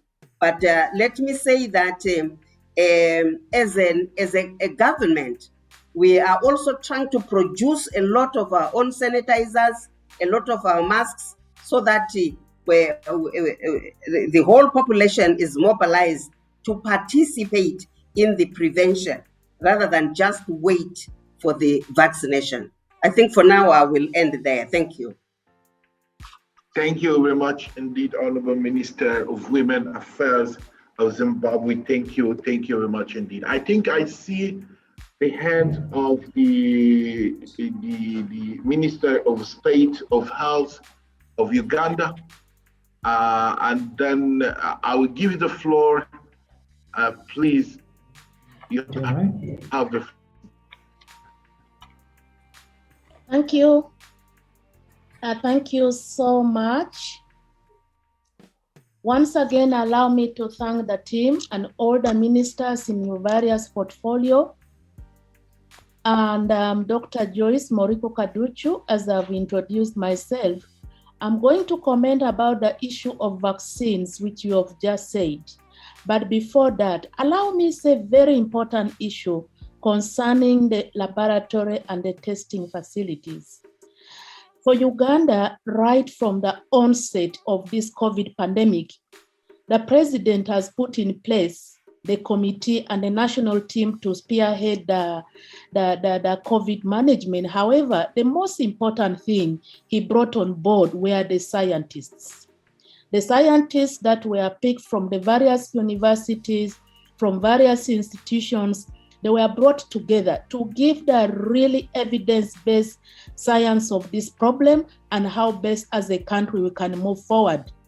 And because of that, we've seen a lot of development, a lot of innovation that was done in the line of testing. Concerning the testing, of course, we know that PCR is the confirmatory test. This is a really test that is the standard that has been recognized by WHO and all other international bodies. We have the test initially at one laboratory point that was in Entebbe. And of course, the government was testing in the government laboratory for purposes of quality control. We want to control the quality of test that is done, not to get out and get results that are not probably results which may not really be of quality. And over time, we went we accredited quite a number of laboratories, including the private laboratory. The purposes of accrediting those laboratories was basically to be in position to test travelers who will wish to go without going through the government procedure. But by and large, testing has been free, except for travelers, for those who wish to know their status at their own time. But importantly, I want to bring for this discussion is that given the scientists in Uganda, they came up with innovative test, that is antibody antigen rapid test, which they developed. It was validated, and this was put into the field. It went through the different stages, and it went validation, and it was put in the field to screen people so that we can get as many people as possible. The only limitation is that this rapid antigen test, it goes for symptomatic cases. And once it is positive, it has to be confirmed, but negative remains negative. But that is one of the things I want to bring on board, that the scientists have really, and they can do a lot in terms of developing local innovation for Africa and to ensure that we come up with things that we can solve our own problem. Number two, Uganda, besides innovating the antibody rapid test, we also went on board to try to develop our own vaccine. Scientists have been put in place to try as much as possible to collaborate with other international scientists so that we can make our own trial. And this is already ongoing. We hope at appropriate time we'll get through the clinical trial stages. That is one of the issues that was raised by the minister from Zambia, that we should be in position to devise our own local made solutions to the problems that we have. So that is one of the things Uganda is doing, and I must appreciate the president of this country for being firm on the scientists, research and innovation to ensure we come with new innovation in our country. Now, concerning the vaccines, yes, much as we really advocate for the vaccines, we still keep in mind the standard operating procedures, the basic that our people have been doing, the face mask, social distancing, hand hygiene. But the vaccines, as we know, they are safe, they're effective, and really, they are free of charge. As a country, we received a vaccine in the month of March on the 5th, and we launched it on the 10th of last month. And I want to say, the strategy of vaccination started way back many years. So this being a new virus that came with lots of panic, lots of fear, lots of anxiety, people are not yet very sure to embrace this vaccine. And as it has been said, unless we reach 60 to 80% of the people we have vaccinated, it is not easy for us to achieve the herd immunity phenomenon. So we need to vaccinate as many as possible. However, in Uganda, as soon as we receive the vaccines, we put in place Vaccine Advisory Committee, a committee that monitors the adverse effect, if at all it is there, the side effects, and from time to time, get information from all over the country and analyze this information and feedback the community. But I must say that the mindset of the African people, maybe it is different in other parts of Africa, but in our country, the mindset has really been more of negative compared to positive, because this is influenced by very many factors, including the social media. People tend to be slow in taking up the vaccine. Because of that, we brought on board all the health professional cadres, being the medical association, the dental association, the pharmacists, because the health workers have really not been very active in taking this vaccine. We brought on board the cultural leaders, we brought on board the religious leaders, the different leadership in this country, so that they can speak to their people, and we should be in position to uptake this vaccine. But I must say that in the last couple of days, we are trying to see lots of progress, we are trying to see lots of changes, and we hope people will really embrace the uptake of this vaccine. Unfortunately, what is happening in India, for us as scientists, as leaders, we all know on good note that this is a second wave. It has nothing much to do with the vaccine, but the local mind of some of our rural people, they think that the advent of the second wave of COVID in India is right associated with this very vaccine that has been sent to us. So people think that the coronavirus cases has gone up in India because the people there have taken those vaccines. So that has come at a wrong time when we are trying to change the mindset of the people, and at the same time, people think that no, the high rate of COVID is because vaccines have been taken by the people. So nevertheless, we are trying our best to ensure that the people embrace the vaccine, and certainly it is protective. But the question comes again, the immunity that we build against this virus as we take the vaccine, the antibody that we build to protect our people, because this is emergency listing vaccine that we are giving the people, but also the science is saying it is between 8 to 6 weeks. Other literature says it's up to a year, or from a year to 18. So that raises a lot of doubt in the minds of people. Does it mean that if the protection I'm getting the vaccine today is for 6 and 8 months, or it goes up to 1 year, does it mean I'll be taking this vaccine on a yearly basis? Am I going to take this vaccine for life? When is it that the time, when will the time come when I will say, yes, I'm well protected from coronavirus? So that is something that is still in dilemma, which of course the scientists are discussing and studying. We hope it will really bring an everlasting solution to our people. Thank you. Thank you very much, Honourable Minister of Uganda. I actually very interested in the thing that you are developing. The scientists in Uganda are verifying their own test, COVID-19 test kit. So this is great that we can share this experience with other countries, because this is part of our capacity building. So if you offline can connect me with the scientists, are there in IDI or where exactly? So we can check with them how can they also help other countries to develop their own kit, and what is needed to participate in this and support this. This will be great. And of course, also for the vaccine development, but I'm more interested in the testing kit, because it's very important, because it will be needed so much. and it will be very cost effective that every country can develop their own kit. I think, Minister, you know some of the problems that we are facing. Like, if I vaccinate today, am I going to be immune for 1 year, 2 years? I need to take it back. I need to, how many often should I take the vaccination, and so on. Until we have some answers for these uncertainties, the public will be,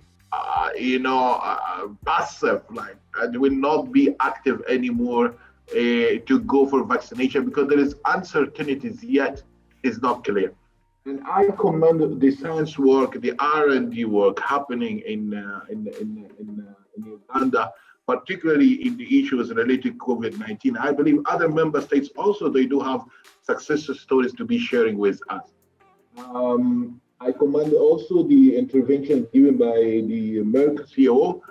I think this is one of the issues where we expect a foundation like Merck to come and mentor such initiatives and how those new ideas is coming to be mentored and to be well cared and to cared about it. I see two hands. The first hand came from Thomas Matumba, and then I have the hand from the Minister of Gambia. So I will start with Matumba, please. And forgive me for the protocols because I have your name with no doctor, professor, or honorable minister. So Matumba, please, you have the floor. And be short and go to the point. Yes, my name is Timothy Mutambo, a minister responsible for civic education and national unity from Malawi. Welcome, honorable minister, sir. Thank you. Please. So much. I would like to basically commend Merck Foundation for this initiative. This is a very important discussion. And I would like also to commend our ambassadors, our first ladies across Africa for the commendable job they're doing. I might not be very technical when it comes to health issues. By profession, I'm a development economist and a human rights practitioner. But I think to the civic education perspective, when you look at the whole question and the whole discussion to do with COVID-19 and how our people in Africa have received it, the reaction and the whole fact we are talking about to say we need to get to about 80% of our populations being vaccinated, it's going to be an uphill mountain, especially that we still have a lot of uncertainties when it comes to COVID-19 information. And the uncertainties are basically also coming from up there, from the scientists, globally recognized scientists. Like today, they'll give you this information, tomorrow you'll receive another information. And this contradicting information coming from the people that are actually highly respected scientists. When it gets to our social medias, when it gets to our people, it's basically worsens everything. Here in Malawi, we have an all-inclusive task force, presidential task force that is responding to issues to do with COVID-19. And when it comes to the vaccine, you talked about what might be the ways of persuading people. I would like to acknowledge and highlight to say at the highest level of leadership, the president has been a champion. The first lady has been a champion. And basically, the first thing was to do to say, okay, our people, we are not just telling you to go and vaccinate. We are also doing the same thing. We are also vaccinating. And the president actually championed that.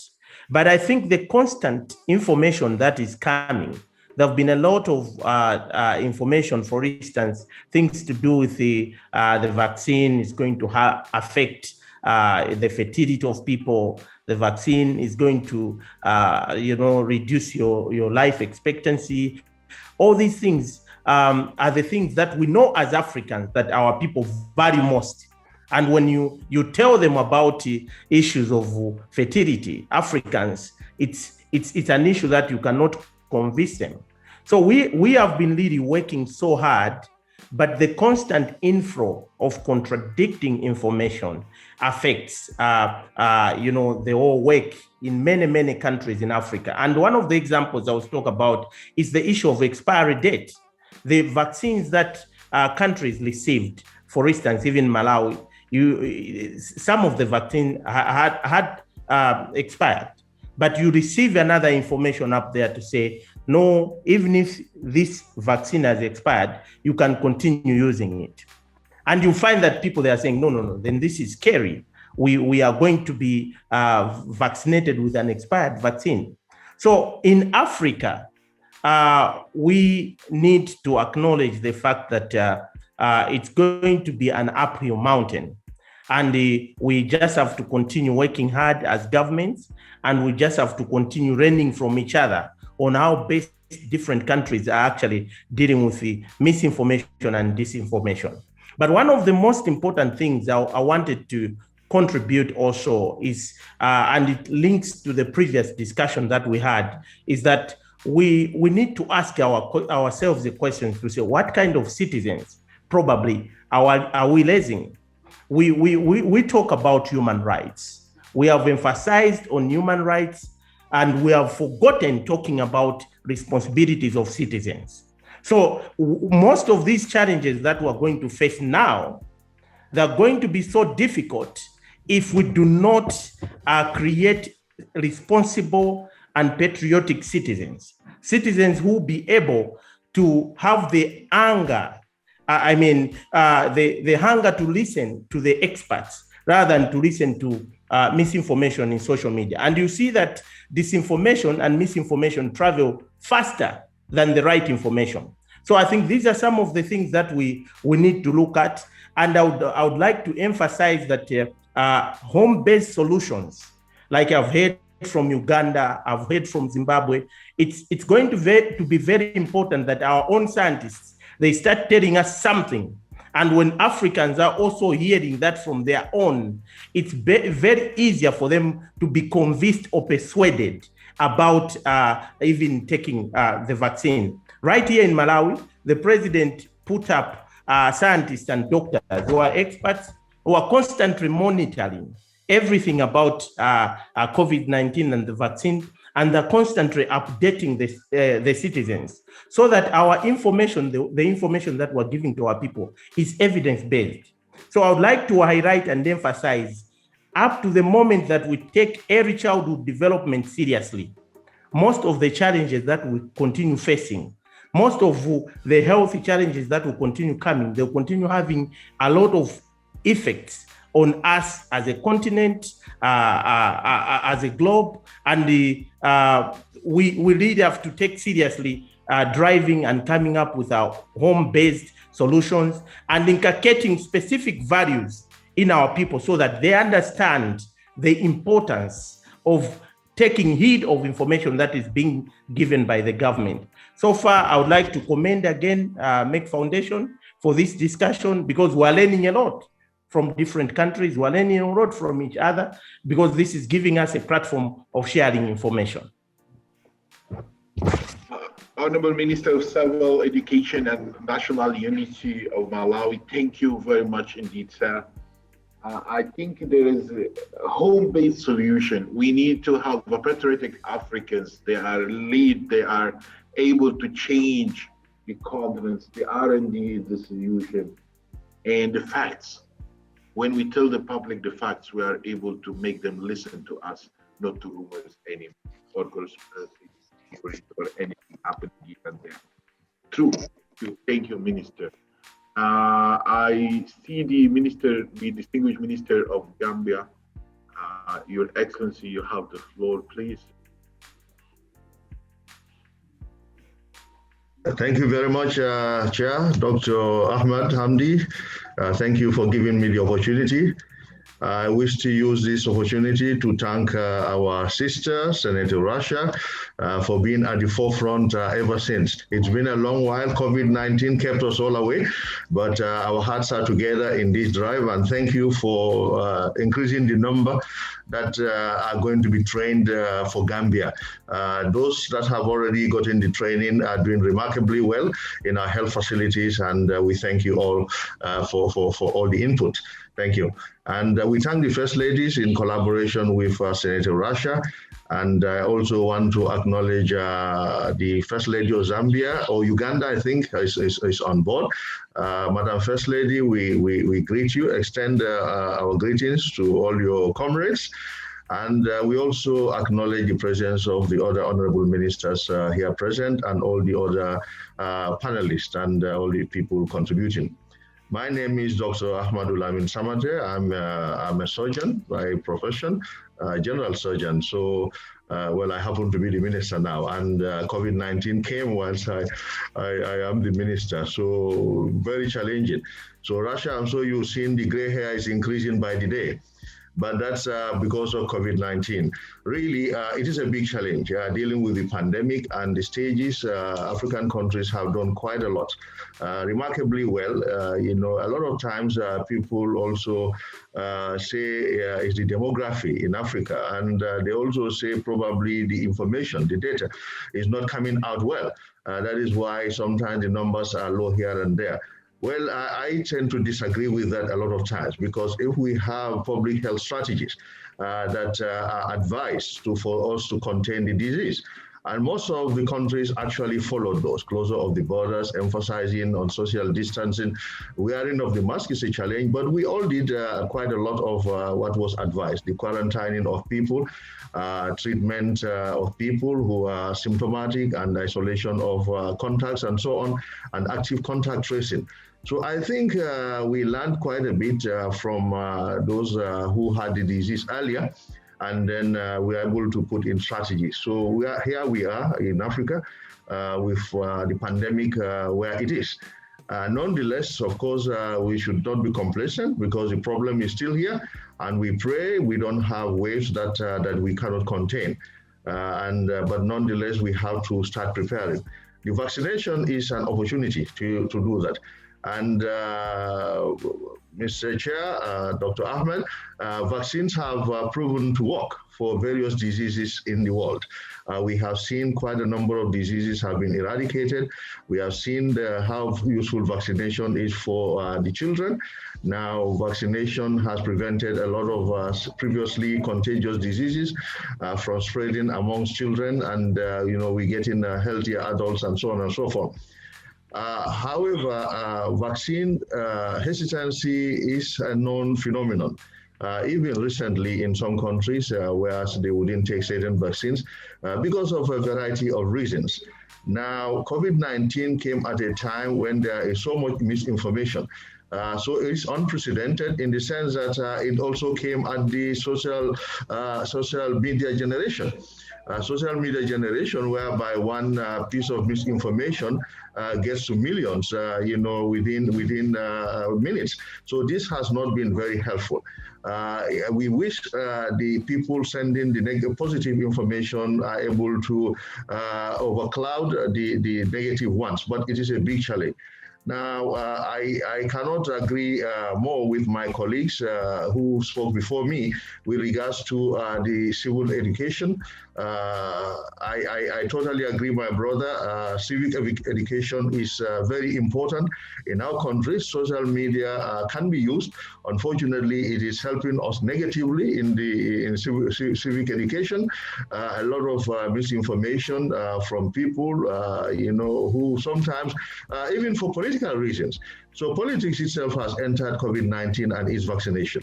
The governments are saying, let's do this because it is good for the people. The heads of states have come out to get vaccinated.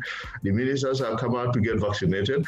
But still people say, you know, it is not good enough. Now, in fact, one very interesting thing is that some people even say, oh, the president and the ministers were given something different. They are going to give the masses something else, so that kind of misinformation, which government will be interested in harming its people? No government will be interested in harming its people. All governments will want to do the best for their people. So I think that has been a very, very big problem for us in the Gambia when we received our batches of COVID-19 vaccines. Still, we've been able to use only 37% of those vaccines. We were thinking that we would have used all by now and been waiting for the next batches. But it is a big problem. So the hesitancy is there. But our people are trying, increase civic education, going into the communities, using the community leaders and using the politicians as well, all the other political parties. But there are people to come out and say that these vaccines are safe. We also have to look at it in the other context. Do we sit down and do nothing and face COVID-19 as and when it comes, or there is something which has the potential to help? So I think the better option is to go for the second one, which says that there is something that has the potential to help. So this is what we try to explain to them in simple language and hoping that people will listen. Gradually, it is improving, but it is a big challenge. Dr. Ahmed's point of getting herd immunity within the required time, it's a big challenge. It's a very big challenge for most of our countries, and we hope we get there. And depending on the length of the immunity, but it is going to be an uphill battle, but we should not relent. Now, that also brings us to the question of looking inwards, because there are a lot of conspiracy theories. A lot of conspiracy theories with regards to the vaccines coming from elsewhere, and then antagonists will say probably those people have motives and the vaccines may be contaminated, and cause problems in our African region. But of course, we know that is not true. But if we had also vaccines produced in Africa, if we had vaccines produced in Malawi, for example, in Uganda, in Zimbabwe, in Nigeria, in the Gambia, in Senegal, that will also help boost the confidence. So we also have to look inwards, and I think we need to collaborate. There is a lot of talent in Africa, but I don't think we collaborate a lot. We need to have a forum, and I hope your forum, Rasha, can be used to get the African scientists together. We have a brilliant scientists in Africa. Some are in the diaspora, of course, doing wonderful work. But if we all come together so that we have strong pharmaceutical companies, vaccine manufacturing companies in few African countries that can serve Africa, even the shortage issues can be dealt with. So really, I think we need to look inwards. Civic education is very important. We need to retrain. The Minister for Civic Education and so on, if I got it right, from Malawi, I have been one advocate for what we call national reorientation programs, so that we reorient the youth. Because quite a lot of youths are thinking differently. They have a lot of potential, and their potential should be guided, but they need to be guided with the information and the experience of the adults, and so that they can use their energies positively for the development of Africa, because the demographic dividend can only become meaningful if it is put to good use. So with increased training, with increased capacity building, but with an improved mindset. Let us also teach the African values. The African values have been very, very useful. We know how we deal with the elders. We know when the elders talk, what we do. We know when the elders come, the youth to get up and allow the elders to sit down. And then in those days when the elders say this is good, it is good. And the target would have been the elders, the community leaders, and so on. But we have a situation now in many of our African countries. Before the elders sit down, the youth run to occupy all the seats, and the elders are standing.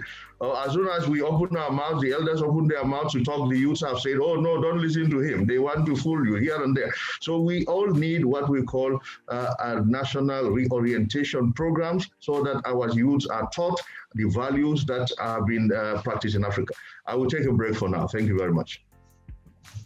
Thank you very much indeed, Honourable Minister of Health from the beloved Gambia. Thank you very much indeed. I think this issue of vaccination, this issue how to change the mindset of our populace to accept the vaccination or to go for vaccine, it's a very long debate. Will take every minute. If you go any public place and you talk to the people, you will see the debates. There are positive, there are negative people. There are people saying, no, I will not be vaccinated. There are people to say, I'm a champion, I'm ready now, go and let me be vaccinated. So it's a debatable, it's something we can't decide for it, but we need to be sure that our food and drugs authorities are in control what we are receiving in Africa. This is very important. We need to be very important that what we are in Africa is well tested at least and monitor the side effects when it's happened to be, if any, to have. And also we need to be in Africa, have the right to decide which vaccine we are going to take.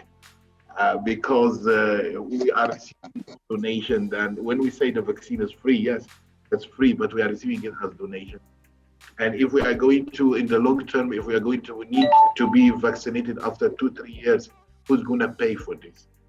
So I think long-term strategy, I understand from His Excellency, the Gambian Minister, that a long-term strategy is needed, and we need to see how we can move forward with this challenge. I'm really so delighted to be here. I'm so delighted to have this whole cluster of brilliant minds and brains, sons and daughters of Africa, patriots. Those are looking forward to move the continent. I can't stop myself from asking, but I'm worried the time may be attacking us very soon to say we need to wrap up. So having said that, I think if no any more itching questions that we need to present to our ministers, there is a very good question. All of them are very good, really. I have like too many questions, but I'm going just to choose one, and then we may go for wrap up, because I know the ministers have many things to do to help this continent and our people to survive. But this is also helping us to understand and to survive. And thank you for availing your time.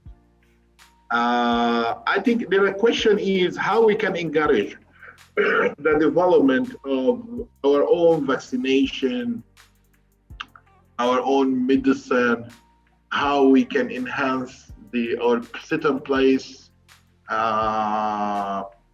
a network of pharmaceutical companies or pharmaceutical institutions in Africa, how we can help Africa to manufacture its own medicines and drugs.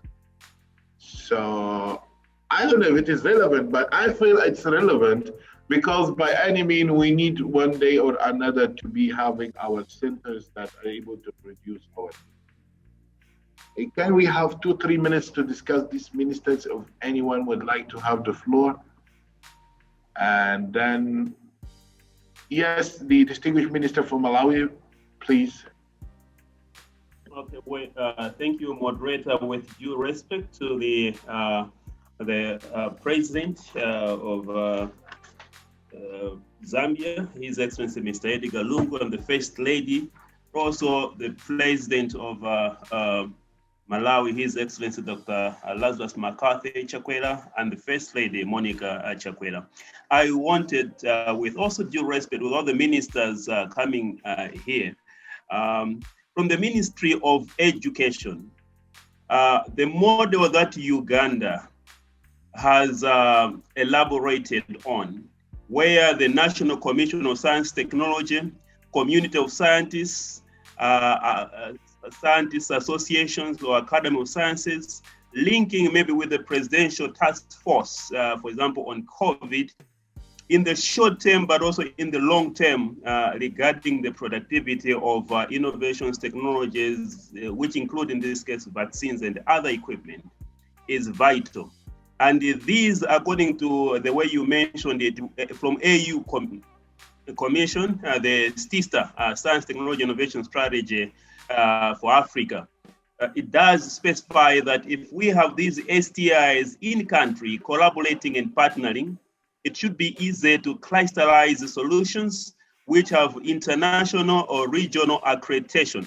And this is what we're looking forward to. What's happening in a laboratory in Gambia should be validated in Nairobi, accepted in Lilongwe, used in South Africa, exported to Egypt. And this is the model that we were discussing yesterday when 39 states of Africa under the African Standards Organization made a declaration yesterday. Well, I'm the chairperson of that, to make sure that Africa begins to produce its own medical devices and in vitro diagnostics, which includes the RDTs, the rapid diagnostic tests, which Uganda mentioned.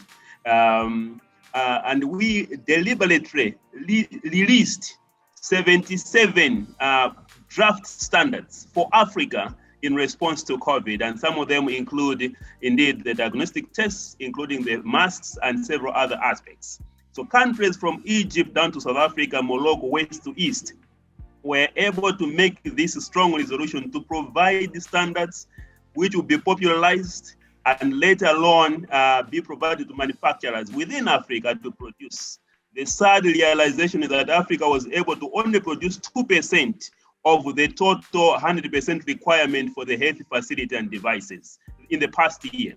And therefore, if flights are stopped to fly to Africa for medical relief, including diagnostic equipment, including gene sequencing machines, then Africa will be cut out and obviously Africa can die. So we are reversing that, and from the Ministry of Education, thankful to His Excellency Lazarus McArthur Doctor, for establishing the Director of Science, Technology and Innovation within the Ministry of Education, but also at the Office of the President and Cabinet, where there's Innovation, Science and Technology, to mobilize, sensitize, and crystallize scientists and innovators for the common good of Malawi and Africa. Over to you. Thank you. And once again, thank you for the opportunity. Thank you very much indeed, Honourable Minister. I think this is very important to share our expertise. And I think we need to have a common standard operational procedures. We need to have a kind of a recognized ethic committees, like a network of African research ethic committees. We need to have such things in place to be able to be sure that what we are producing as a research or as a product in Nigeria can go to Egypt and from Malawi to go anywhere else. So I think this is very important. I would be happy to communicate with your office, Excellency, to have more discussion in this, because really my commission would be very happy to know more and to be well educated and informed in such initiative. Thank you very much indeed.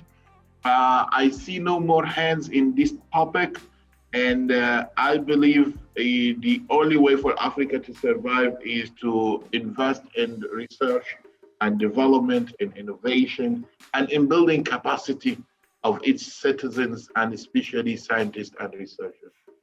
Having said that, and I believe the time is attacking us and is not on our side, I would like to reopen the floor again for wrap up from I think there is the distinguished minister from, no, I see no hands anymore. So I think it's time to wrap up, and it's not really justice just to say, okay, thank you very much, the meeting was good and goodbye, but I rather prefer to go with one round again with ministers to conclude for us, to help us to go with more concrete conclusion to go home with. And I'm expecting a conclusion shouldn't take more than 1 or 2 minutes from each existing honorable minister. So I can open the floor, or ministers need to raise their hand to take the floor, or we can call according to what I have in my screen. I think what you have in your screen.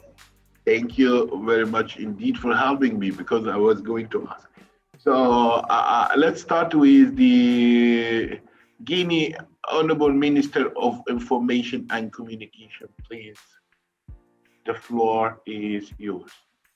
Je voudrais en fait centrer mon intervention sur la riposte à la COVID-19 qui a suscité énormément d'efforts de la part du gouvernement auquel j'appartiens, parce qu'il n'aura échappé à personne que lorsque l'on doit lutter contre une pandémie, il y a en fait deux axes principaux. Le premier est la réaction sanitaire, qui est essentiellement dirigée par le ministère de la Santé et pour le cas de la Guinée, l'Agence nationale de sécurité sanitaire. Mais le deuxième levier à actionner, qui est aussi important, je dirais, que la riposte sanitaire, est la communication. On ne peut pas lutter contre une pandémie de cette ampleur sans une politique agressive de communication à l'endroit des populations, non seulement des zones citadines et urbaines comme la capitale Conakry, qui était le principal foyer de la maladie, mais aussi avec des messages adaptés pour les populations rurales qui, malheureusement, dans nos pays, sur le continent africain, ont encore beaucoup de mal à accepter la réalité de cette maladie.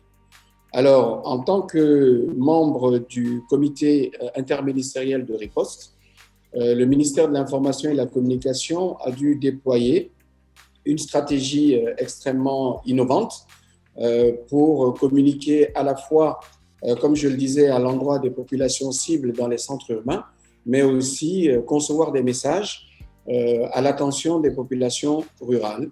Et cela s'est fait essentiellement à travers les médias de service public, dont c'est la première mission, mais aussi à travers les radios et télévisions privées que le gouvernement n'a pas manqué de réquisitionner, conformément à la législation guinéenne qui permet de réquisitionner les médias privés en cas d'urgence nationale ou de besoin de communication à large échelle, comme c'est le cas dans le cadre de la pandémie du Covid-19. À cela, ce que je pourrais ajouter, c'est que la particularité de la Guinée dans la riposte a été la survenue à un moment donné de quelques cas d'Ebola dans la zone sud-est de la Guinée, la région forestière, qui nous a amené à un moment donné à réadapter notre stratégie de communication pour intégrer en fait dans le volet sensibilisation la riposte à la maladie d'Ebola qui refaisait surface dans notre pays. Je dois dire que l'expérience a été extrêmement fructueuse et surtout enrichissante, quand bien même il y a encore certains foyers ou certaines zones où les populations restent encore réfractaires aux différentes mesures, barrières, différents gestes qui ont été recommandés pour freiner l'expansion de la maladie. Mais dans l'ensemble, les messages à la fois dans les canaux traditionnels de communication, mais aussi dans les langues du terroir avec des messages adaptés aux populations rurales ont permis de freiner l'évolution de la maladie qui aujourd'hui se concentre essentiellement dans la capitale Conakry et qui est en forte baisse à l'intérieur du pays. Donc voilà ce que je voulais partager avec le panel, c'est-à-dire une stratégie de communication agressive pour contribuer à la riposte contre le Covid-19 qui comporte en son sein deux volets, un volet de messages axés sur les centres urbains et un volet de messages beaucoup plus adaptés avec les langues du terroir, avec une sensibilisation à la carte pour les populations qui habitent dans les zones rurales du pays. Et je vous remercie pour votre attention. Thank you. Thank you very much indeed, Honourable Minister of Information and Communication of Guinea. Thank you very much indeed, sir. Now I go for the Honourable Minister of Information and Broadcasting Services, Zambia. Please, sir. Please, Minister. Thank you. Good afternoon, and thank you for having us on this platform. I wish to thank the Merck Foundation for providing this platform, and their excellencies, in particular President Edgar Lungu, who opened the meeting yesterday, and together with the Zambian First Lady, Mrs. Esther Lungu. My name is Dora Silia. I'm the Minister of Information and Broadcasting Services in Zambia. I'm also the government spokesperson. We've been a year now since the pandemic in Zambia. We had the first case on the 18th of March in 2020. And I think what we first saw in the country was pure panic, and also a very clear divide about this is the disease that affects those people and not us. I personally went into one of the high residential areas and was told openly, Minister, you are the one who's going to bring this disease to us. This is a disease for you people and not us. It's for you people who get on planes. And that's because of the manner in which the disease came into Zambia. It was through a family that had gone on holiday in Europe. So we were very clear from the beginning that we needed to be very concise in terms of our communication strategies so that we could win the hearts of the citizens and convince them that this disease could affect everyone. We had a six-step approach in terms of our communication strategy. Beginning with awareness, beginning with making sure that we provide accurate information, that our communication is honest, that it is timely, and also to ensure that we show people that we, the leaders ourselves, care and that we will take action and respect the citizens. Since the first case in March last year, for the first 3 months, His Excellency the President was doing a press brief to the nation every 2 weeks. We put up a team, a multi-sectoral team, to ensure that people understood that this was just not a health issue, it was also a social issue. People were depressed, people had mental health issues, people were asked to stay at home, and as such, they were having financial challenges at a household level. And of course, because there was a partial lockdown in Zambia, but in the region, some countries are totally gone on lockdown. And being a landlocked country, we had a lot of challenges, and people had to understand that this too was an economic problem. The challenge was how to communicate all these facets of the COVID pandemic to the nation up to the household level. What was important was for us to communicate with one voice and to be indeed the first to communicate about the pandemic. We appreciated that with social media now, there were going to be so many sources of information, and we had to make sure that we communicate first and convince the citizens about what they needed to do to protect themselves. Even though it was a multi-sectoral approach, the Ministry of Information and Broadcasting Services with the Minister of Health, we collaborated in continuous press briefings to the nation every day for almost 3 months so that we could share with the nation what we call the five golden rules, the usual cleaning of your hands and sanitizing your hands, social distancing, masking, taking yourself to the hospital as quickly as possible if you had any symptoms, and reporting others with symptoms.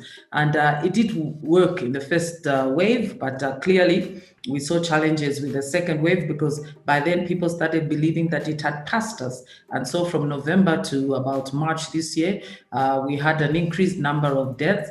And again, we had to get back to the basics to convince the citizen that this disease was with us. We are now in the vaccine stage. I publicly got vaccinated myself yesterday, and we still see an uphill battle in terms of communication. What my colleagues were talking about on the platform, once again, that no, the vaccines, there are vaccines for Europeans and Americans and different vaccines for Africans, that what is in these vaccines, the confidence issues that all these vaccines are being produced in Europe and America, not in Africa. There are issues about no, they affect men's fertility and so on. Just as we saw in the HIV pandemic, that people thought they would rush to witch doctors. Others believe you can clean yourself of the coronavirus by just drinking alcohol. So now we're in the vaccination stages and we're dealing with these issues, these myths, and we have to continue, and we have heightened our communication strategy to take it to household level, to schools, to learning institutions, to various labor groups, so that we can attempt to demystify the vaccination. Now, I know I did hear the chairman talking about running out of time. I just thought I'd give that background for Zambia. I think that the minister from Gambia made a very important point about having some of these manufacturing of medical supplies, especially medicines, are produced in Africa. And I think there is an opportunity really to explore and exploit the logistical nightmares we all saw at the beginning of the pandemic last year, including just masks, PPEs, and testing equipment. So I think that even at a regional level, we have to really, going forward, exploit this. And I think this is part of the bigger communication strategy to get Africans to believe in themselves, to avoid the myths around pandemics and other diseases as we've seen in the past. I think it's going to depend a lot on us having some of these homegrown solutions, participation in some of these international collaborations. And I think that Africa is not short of a scientific cadre that can be able to save Africa and the rest of the world in that manner. So for Zambia, we have so far vaccinated 14,000 people, and we are hoping that we can continue to get as many people to come forward. But what my colleagues said from other countries, it is the same. There's still a lot of resistance. There's still a lot of myths around vaccination. And I think we all have to continue to keep singing about the benefits of vaccines and how they've served humankind in the past. Thank you.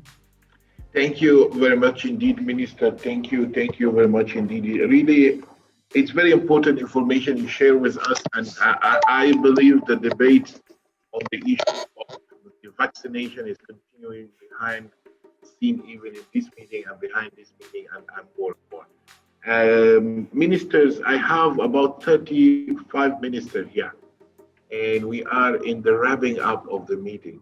So I think we need really to go to the point because, again, our interpreters, we have interpreters, they are working with us almost for 3 hours now. And I believe it's not a very good environment for them to work more than 3 hours, but we believe for them to help us to continue with this meeting. And I apologize on behalf of all the panelists for our distinguished interpreters, but we believe to them to give us more time and to make our meeting possible. And thank you very much indeed. And also, I believe to my colleagues, panelists, and ministers around the table here, just go to the point, give me what you need as a conclusion for this meeting, and let's move forward. And now I will go to the Honourable Minister of Community Development and Social Services of Zambia, please.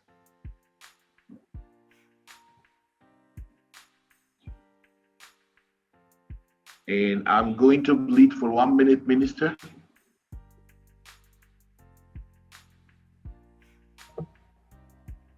Sorry, did you say Zimbabwe? Yes. I said. Thank you very much. Sorry, Minister. I said Zambia. I didn't say Zimbabwe. Sorry, Minister. I'm very sorry. So I'm talking about the Community Development and Social Services of Zambia. Minister is not there, or the minister is not there. Can I now have the privilege, since I have the Minister of Zimbabwe, Minister of Women and Affairs and Small Medium Enterprises, please, you have the floor, Minister, and forgive me to take the floor like this from you. Thank you very much. Thank you very much. I really want to thank the organizers of this event. We have learned a lot from each other. I think what I would like to conclude is that in Zimbabwe, we have succeeded in really managing this pandemic by using 3 strategies. The first one is prevention, which we have shared, including vaccination. And the second one is response. We have got a very, very active response teams. And in responding, we also we are looking at the victims, those who have been affected, especially in the informal sector, the SMEs, the women, and the vulnerable. And the government has put in place cushioning funds to the vulnerable and also stimulation packages for the informal sector and the SMEs that have been affected. And the last strategy is cure and rebuilding the nation. And in this strategy, we are putting together strategies to make sure that the companies are revitalized, the nation is mobilized towards rebuilding our economy and also rebuilding the social fabric, because there was a lot of gender-based violence. It still continues, but in the victims of gender-based violence, we are making sure that there are one-stop centers where they can go and get help. And while they are there, we also try to rehabilitate them. We also supply dignity kits to women, vulnerable and so forth. But let me conclude by saying, in all this, as we rebuild our nations after COVID, post-COVID, it's very important to remember that women were the major victims. They suffered more. So we need to look into their education, because a lot of girls fell pregnant. We need to look into their economic empowerment, especially improving their income streams. And because women, if they are strengthened, they really attend to the rest of the social activities that needs to be done. Engineer, thank you very much. This was very, very good. We learned a lot from each other. Thank you. Thank you. Thank you very much indeed. Thank you very much indeed. I think I have the Minister from Guinea for Health. So can I call the Minister for Health from Guinea, please, to have the floor? The Health Minister from Guinea, please.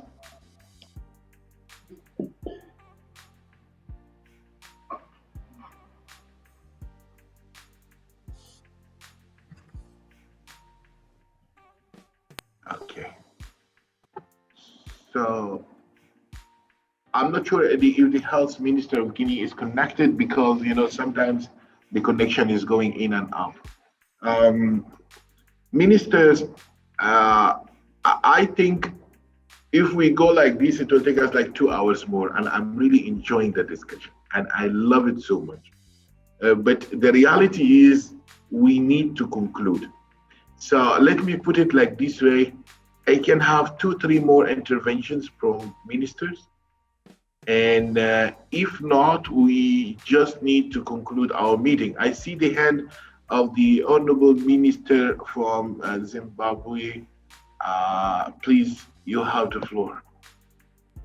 Thank you very much. And once again, we've learned a lot from this platform, and we would want to continue learning more from the other countries. I just wanted to talk on the social media. I know there's a lot which comes out of social media, disinformation, misinformation. And as a country and as a Ministry of Information, how we dealt with that during the pandemic is we realized that our people would have a lot of anxieties, a lot of questions. So we established a toll-free line, a call center, where every Zimbabwean who had to validate information would call, and we trained our officers to be answering in all the 16 official languages of Zimbabwe. So that way, it helped to actually remove the social media evils. There is a lot of fake news, but we allowed a two-way communication with the public of this country so that they can validate all their information with government. So I thought that is something very good which we can do to establish a call center where the citizens can actually validate all what they read on social media. And I thank you. Once again, I want to thank everybody who has really put this program together. It has been really beneficial. Thank you, Minister. Thank you very much indeed. Thank you. Thank you. I see the hands from the Minister of Honourable Minister of Gender, Human Rights and Social Affairs of Burundi. Please, you have the floor. Minister of Burundi, Gender, Human Rights and Social Affairs, the floor is open. Merci beaucoup pour la parole accordée. Et je commence à remercier aussi les organisateurs de cet événement. Moi, je vais vous partager l'expérience de l'autonomisation de la femme au Burundi. Au Burundi, les femmes représentent plus de 52% du total de la population. Et la majorité d'entre elles vivent en milieu rural et sont agricultrices. L'autonomisation économique des femmes renvoie à leur accès aux ressources et bénéfices, aux activités génératrices de revenus. Pour que l'autonomisation économique des femmes soit significative, ces dernières doivent jouir pleinement les droits et apporter des changements dans le sens d'améliorer le statut économique et le bien-être. Cela inclut également le pouvoir de participer à la prise de décision dans tous les secteurs de la vie nationale. Donc, des principales réalisations ont été amenées par le gouvernement en matière d'autonomisation de la femme. Il y a d'abord la mise en place d'un outil de référence en cette matière qui est le programme national de 2018-2027 d'autonomisation économique de la femme. Il y a le renforcement des capacités des femmes en association de toutes les collines et dans toutes les communes et provinces visant l'épargne et crédit entre les membres d'une association via les services déconcentrés du ministère et il y a le genre dans ses attributions. Il y a aussi la mise en place d'un fonds de garantie pérenne avec un montant de 740 000 $ pour faciliter l'accès des femmes au crédit. Il y a aussi la mise en place d'une banque pour octroyer les crédits aux femmes en association. Mais même si cela a été réalisé, les défis ne manquent pas. On trouve toujours des barrières comme les barrières culturelles qui maintiennent les femmes dans une position d'infériorité. Il y a aussi le statut socio-économique qui est inférieur pour les femmes. Il y a le problème lié à... Minister Moore, please. Oh, pardon. Anne Minnie, Minister, please, 1 minute to conclude. Thank you. Oh, mais il y a des stratégies aussi pour surmonter ces défis-là. Il y a l'allègement des travaux domestiques par l'introduction de la nouvelle technologie capable de pallier aux défis relatifs à l'utilisation du bois. Il y a le renforcement de l'accès des femmes aux facteurs de production, à la technologie de l'information et de la communication. Il y a aussi le renforcement des compétences sur les plans techniques et professionnels, ainsi qu'au niveau de la planification et de la gestion. Mais aussi, nous continuons le renforcement de l'accès et du pouvoir de négociation des femmes dans le marché de l'emploi. Aussi, la promotion de la couverture universelle de la santé publique et la science. Bon, merci beaucoup. Merci, thank you very much, Minister. Thank you very much indeed. Asante sana, mashkuri. Right now, I think I have the Ugandan State Minister of Health, and after that, I have Honourable from Malawi, and then we go first to the Ugandan State Minister of Health. Please, you have the floor. Yeah, thank you so much. I think we are basically coming to the end of this very important discussion, and I must appreciate the Merck Foundation and the entire team And I want to appreciate my distinguished colleagues who have really put in time to stay here to discuss this issue, to share the experiences with us. And I want to say that right from the onset of this pandemic, each member state has put in place measures to respond, prevent, and mitigate the COVID-19.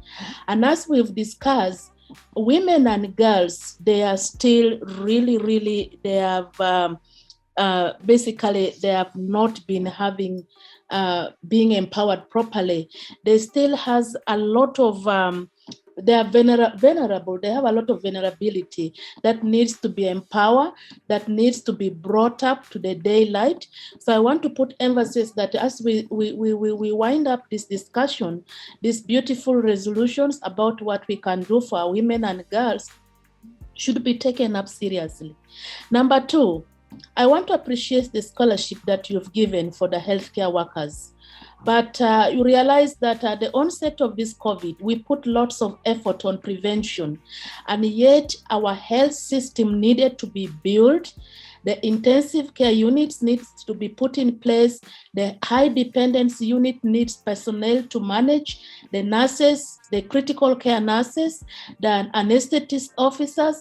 So my humble appeal is that as we work towards building that is the health system of Africa, to make it strong and resilient, let's look at building the critical cadres to empower them to put a critical mass of nurses, especially how they can manage the intensive care unit, the ICU, the high dependent units, so that when we get this kind of problem in the future, we really have the critical mass well over there to manage. And lastly, I think the experience that as African ministers and leaders we've learned from the first wave of the COVID is going to help us really together to do better in the forthcoming wave, because I believe we have all it takes to manage this properly. And as I conclude, allow me to thank the First Lady of the Republic of Uganda, Mama Janet Museveni. She has been very instrumental in the fights against the mothers and the girl child and maternal health. And all the First Ladies of Africa over there, we really appreciate your struggle. We really appreciate your mentorship and all the support you've given our women. We look at you as the mentors and the star. Keep the fire burning. I thank you all. Thank you very much, Minister, for your wrap-up and final comments. I think there are many things to go home with. And finally, I see the hand of the Minister of Education from Malawi. I think this is our last intervention if there is no more hands to be raised. Yes, Minister, please. Thank you, Honourable Minister, Ministers present, Excellencies, but also Moderator, Engineer Ahmed, AU. I would like to say that through the Malawi's First Lady, Her Excellency Mrs. Monica Chakwera, Malawi managed to benefit in her own position power as the Malawi's ambassador to Make Foundation for Make More Than a Mother, to benefit from educating Linda 20 scholarships for girls in secondary school since last year. And this is doing very well for the best performing girls. And this number we would like to increase. The Minister, Honourable Minister of Education, when she was delegating this to me, she did mention that Malawi government and the Ministry of Education do commit through the gender policy to empower women in science, technology, engineering, and mathematics, STEM, for effective and responsive service provision.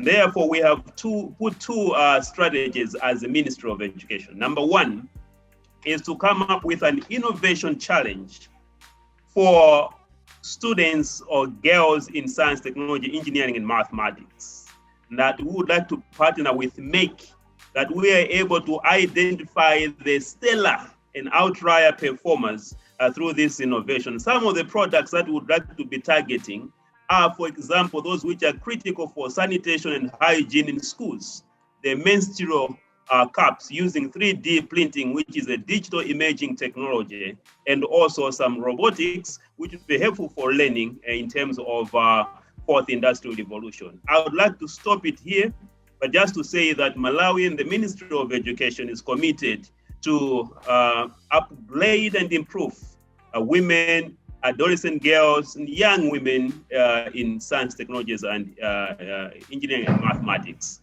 And thank you again for the opportunity, and we would like to upscale educating Linda, which is Merck Foundation's effort already in Malawi. Over to you. Thank you. Thank you very much indeed. I think before handing over to the organizers, because I think I came to the end of my my session as a moderator of this particular session. I have two things. First of all, I need to thank all the panelists for contributing and for being very positive and attending to all the discussions we had, and also for their patience and kindness to allow me to ask them the questions and to interrogate them and to go here and there. I think it's my honor to be here, and I will be honored to see each and every individual minister in the very near future when we are able to shake hands with no social distance, with no any constraints that coming to us from this COVID-19 pandemic. It is an opportunity to thank Merck Foundation and especially the Chief Executive Officer for having this support for Africa. And I believe in behalf of the African Union, and particularly the African Union Scientific and Technical Research Commission, which I'm honored to chair, that this is a good job, well done. We need more and more actions towards our member states to support them in capacity building and building their health sectors. And really, we appreciate. We are looking forward to join more hands with you, Rasha, to be sure that we can move the continent forward, because you are a good daughter of Africa, and we pride. You are a pride of Africa, and we're proud to have a sister like you. Before handing over again, I would like to thank all the technical team, particularly the technical team from Merck Foundation, for the great job done, and those who are come from everywhere to support us to have a successful deliberation and a successful session. Thank you very much indeed, in behalf of myself and all the panelists. Finally, interpreters, colleagues, you are very patient. I just want to say vote of thanks, Dr. We thank you very much indeed for your help, because without you, this meeting will be like a deaf people discussing to each other. So you make us understand each other. You take our messages, you take our hearts. So thank you very much for the job well done. Having said that, now I need to say thank you all. This is Ahmed Hamdi from Abuja, African Union Scientific Technical Research Commission. I was happy to be your moderator and your host in this particular session. Over to you, Rasha, and to the colleagues from Merck Foundation. Thank you, Dr. Ahmed Hamdi. Thank you very much, and thank you for African Union for this partnership. And I would like to thank all our honorable ministers who's giving us their valuable time and contribution and knowledge, and sharing all the experience and success stories, and also challenges and solutions. So I'd like to thank you very, very much, and I'm looking forward to communicate with you offline to share all our programs of capacity building, research capacity building, and health capacity building, healthcare capacity building. It is a great honor to be with you today, and I would like at the end to acknowledge Professor Frank Stangenberg-Haverkamp. He is the founder of Merck Foundation and the chairman of the Board of Trustees, chairman of Merck Executive Board, and for his support, continuous support to make this happen. And I'm looking forward to meet you again next year in another platform. But I also give me that chance to tell you about the award we had already announced last year. And there was winners from Africa. And I want to tell you about the winners, which is are from Kenya, Nigeria, again, and Cameroon, and DRC Congo. Uganda, and Zimbabwe. These are the winners which are going to actually be announced on our platforms of the researcher, the best young African researcher and the best women African researcher. We are going to actually announce the call for application for the next one within a few 2 weeks, next 2 weeks. And I would like your encouragement to encourage all your researchers to apply for this award, so they can benefit from the mentorship award we are giving to them and the training we are going to give them to build their research capacity. Thank you again, and I'm really grateful for your participation and this networking, and we will keep in touch, of course. Stay tuned for all our programs. Thank you. Bye. Bye-bye. Bye-bye.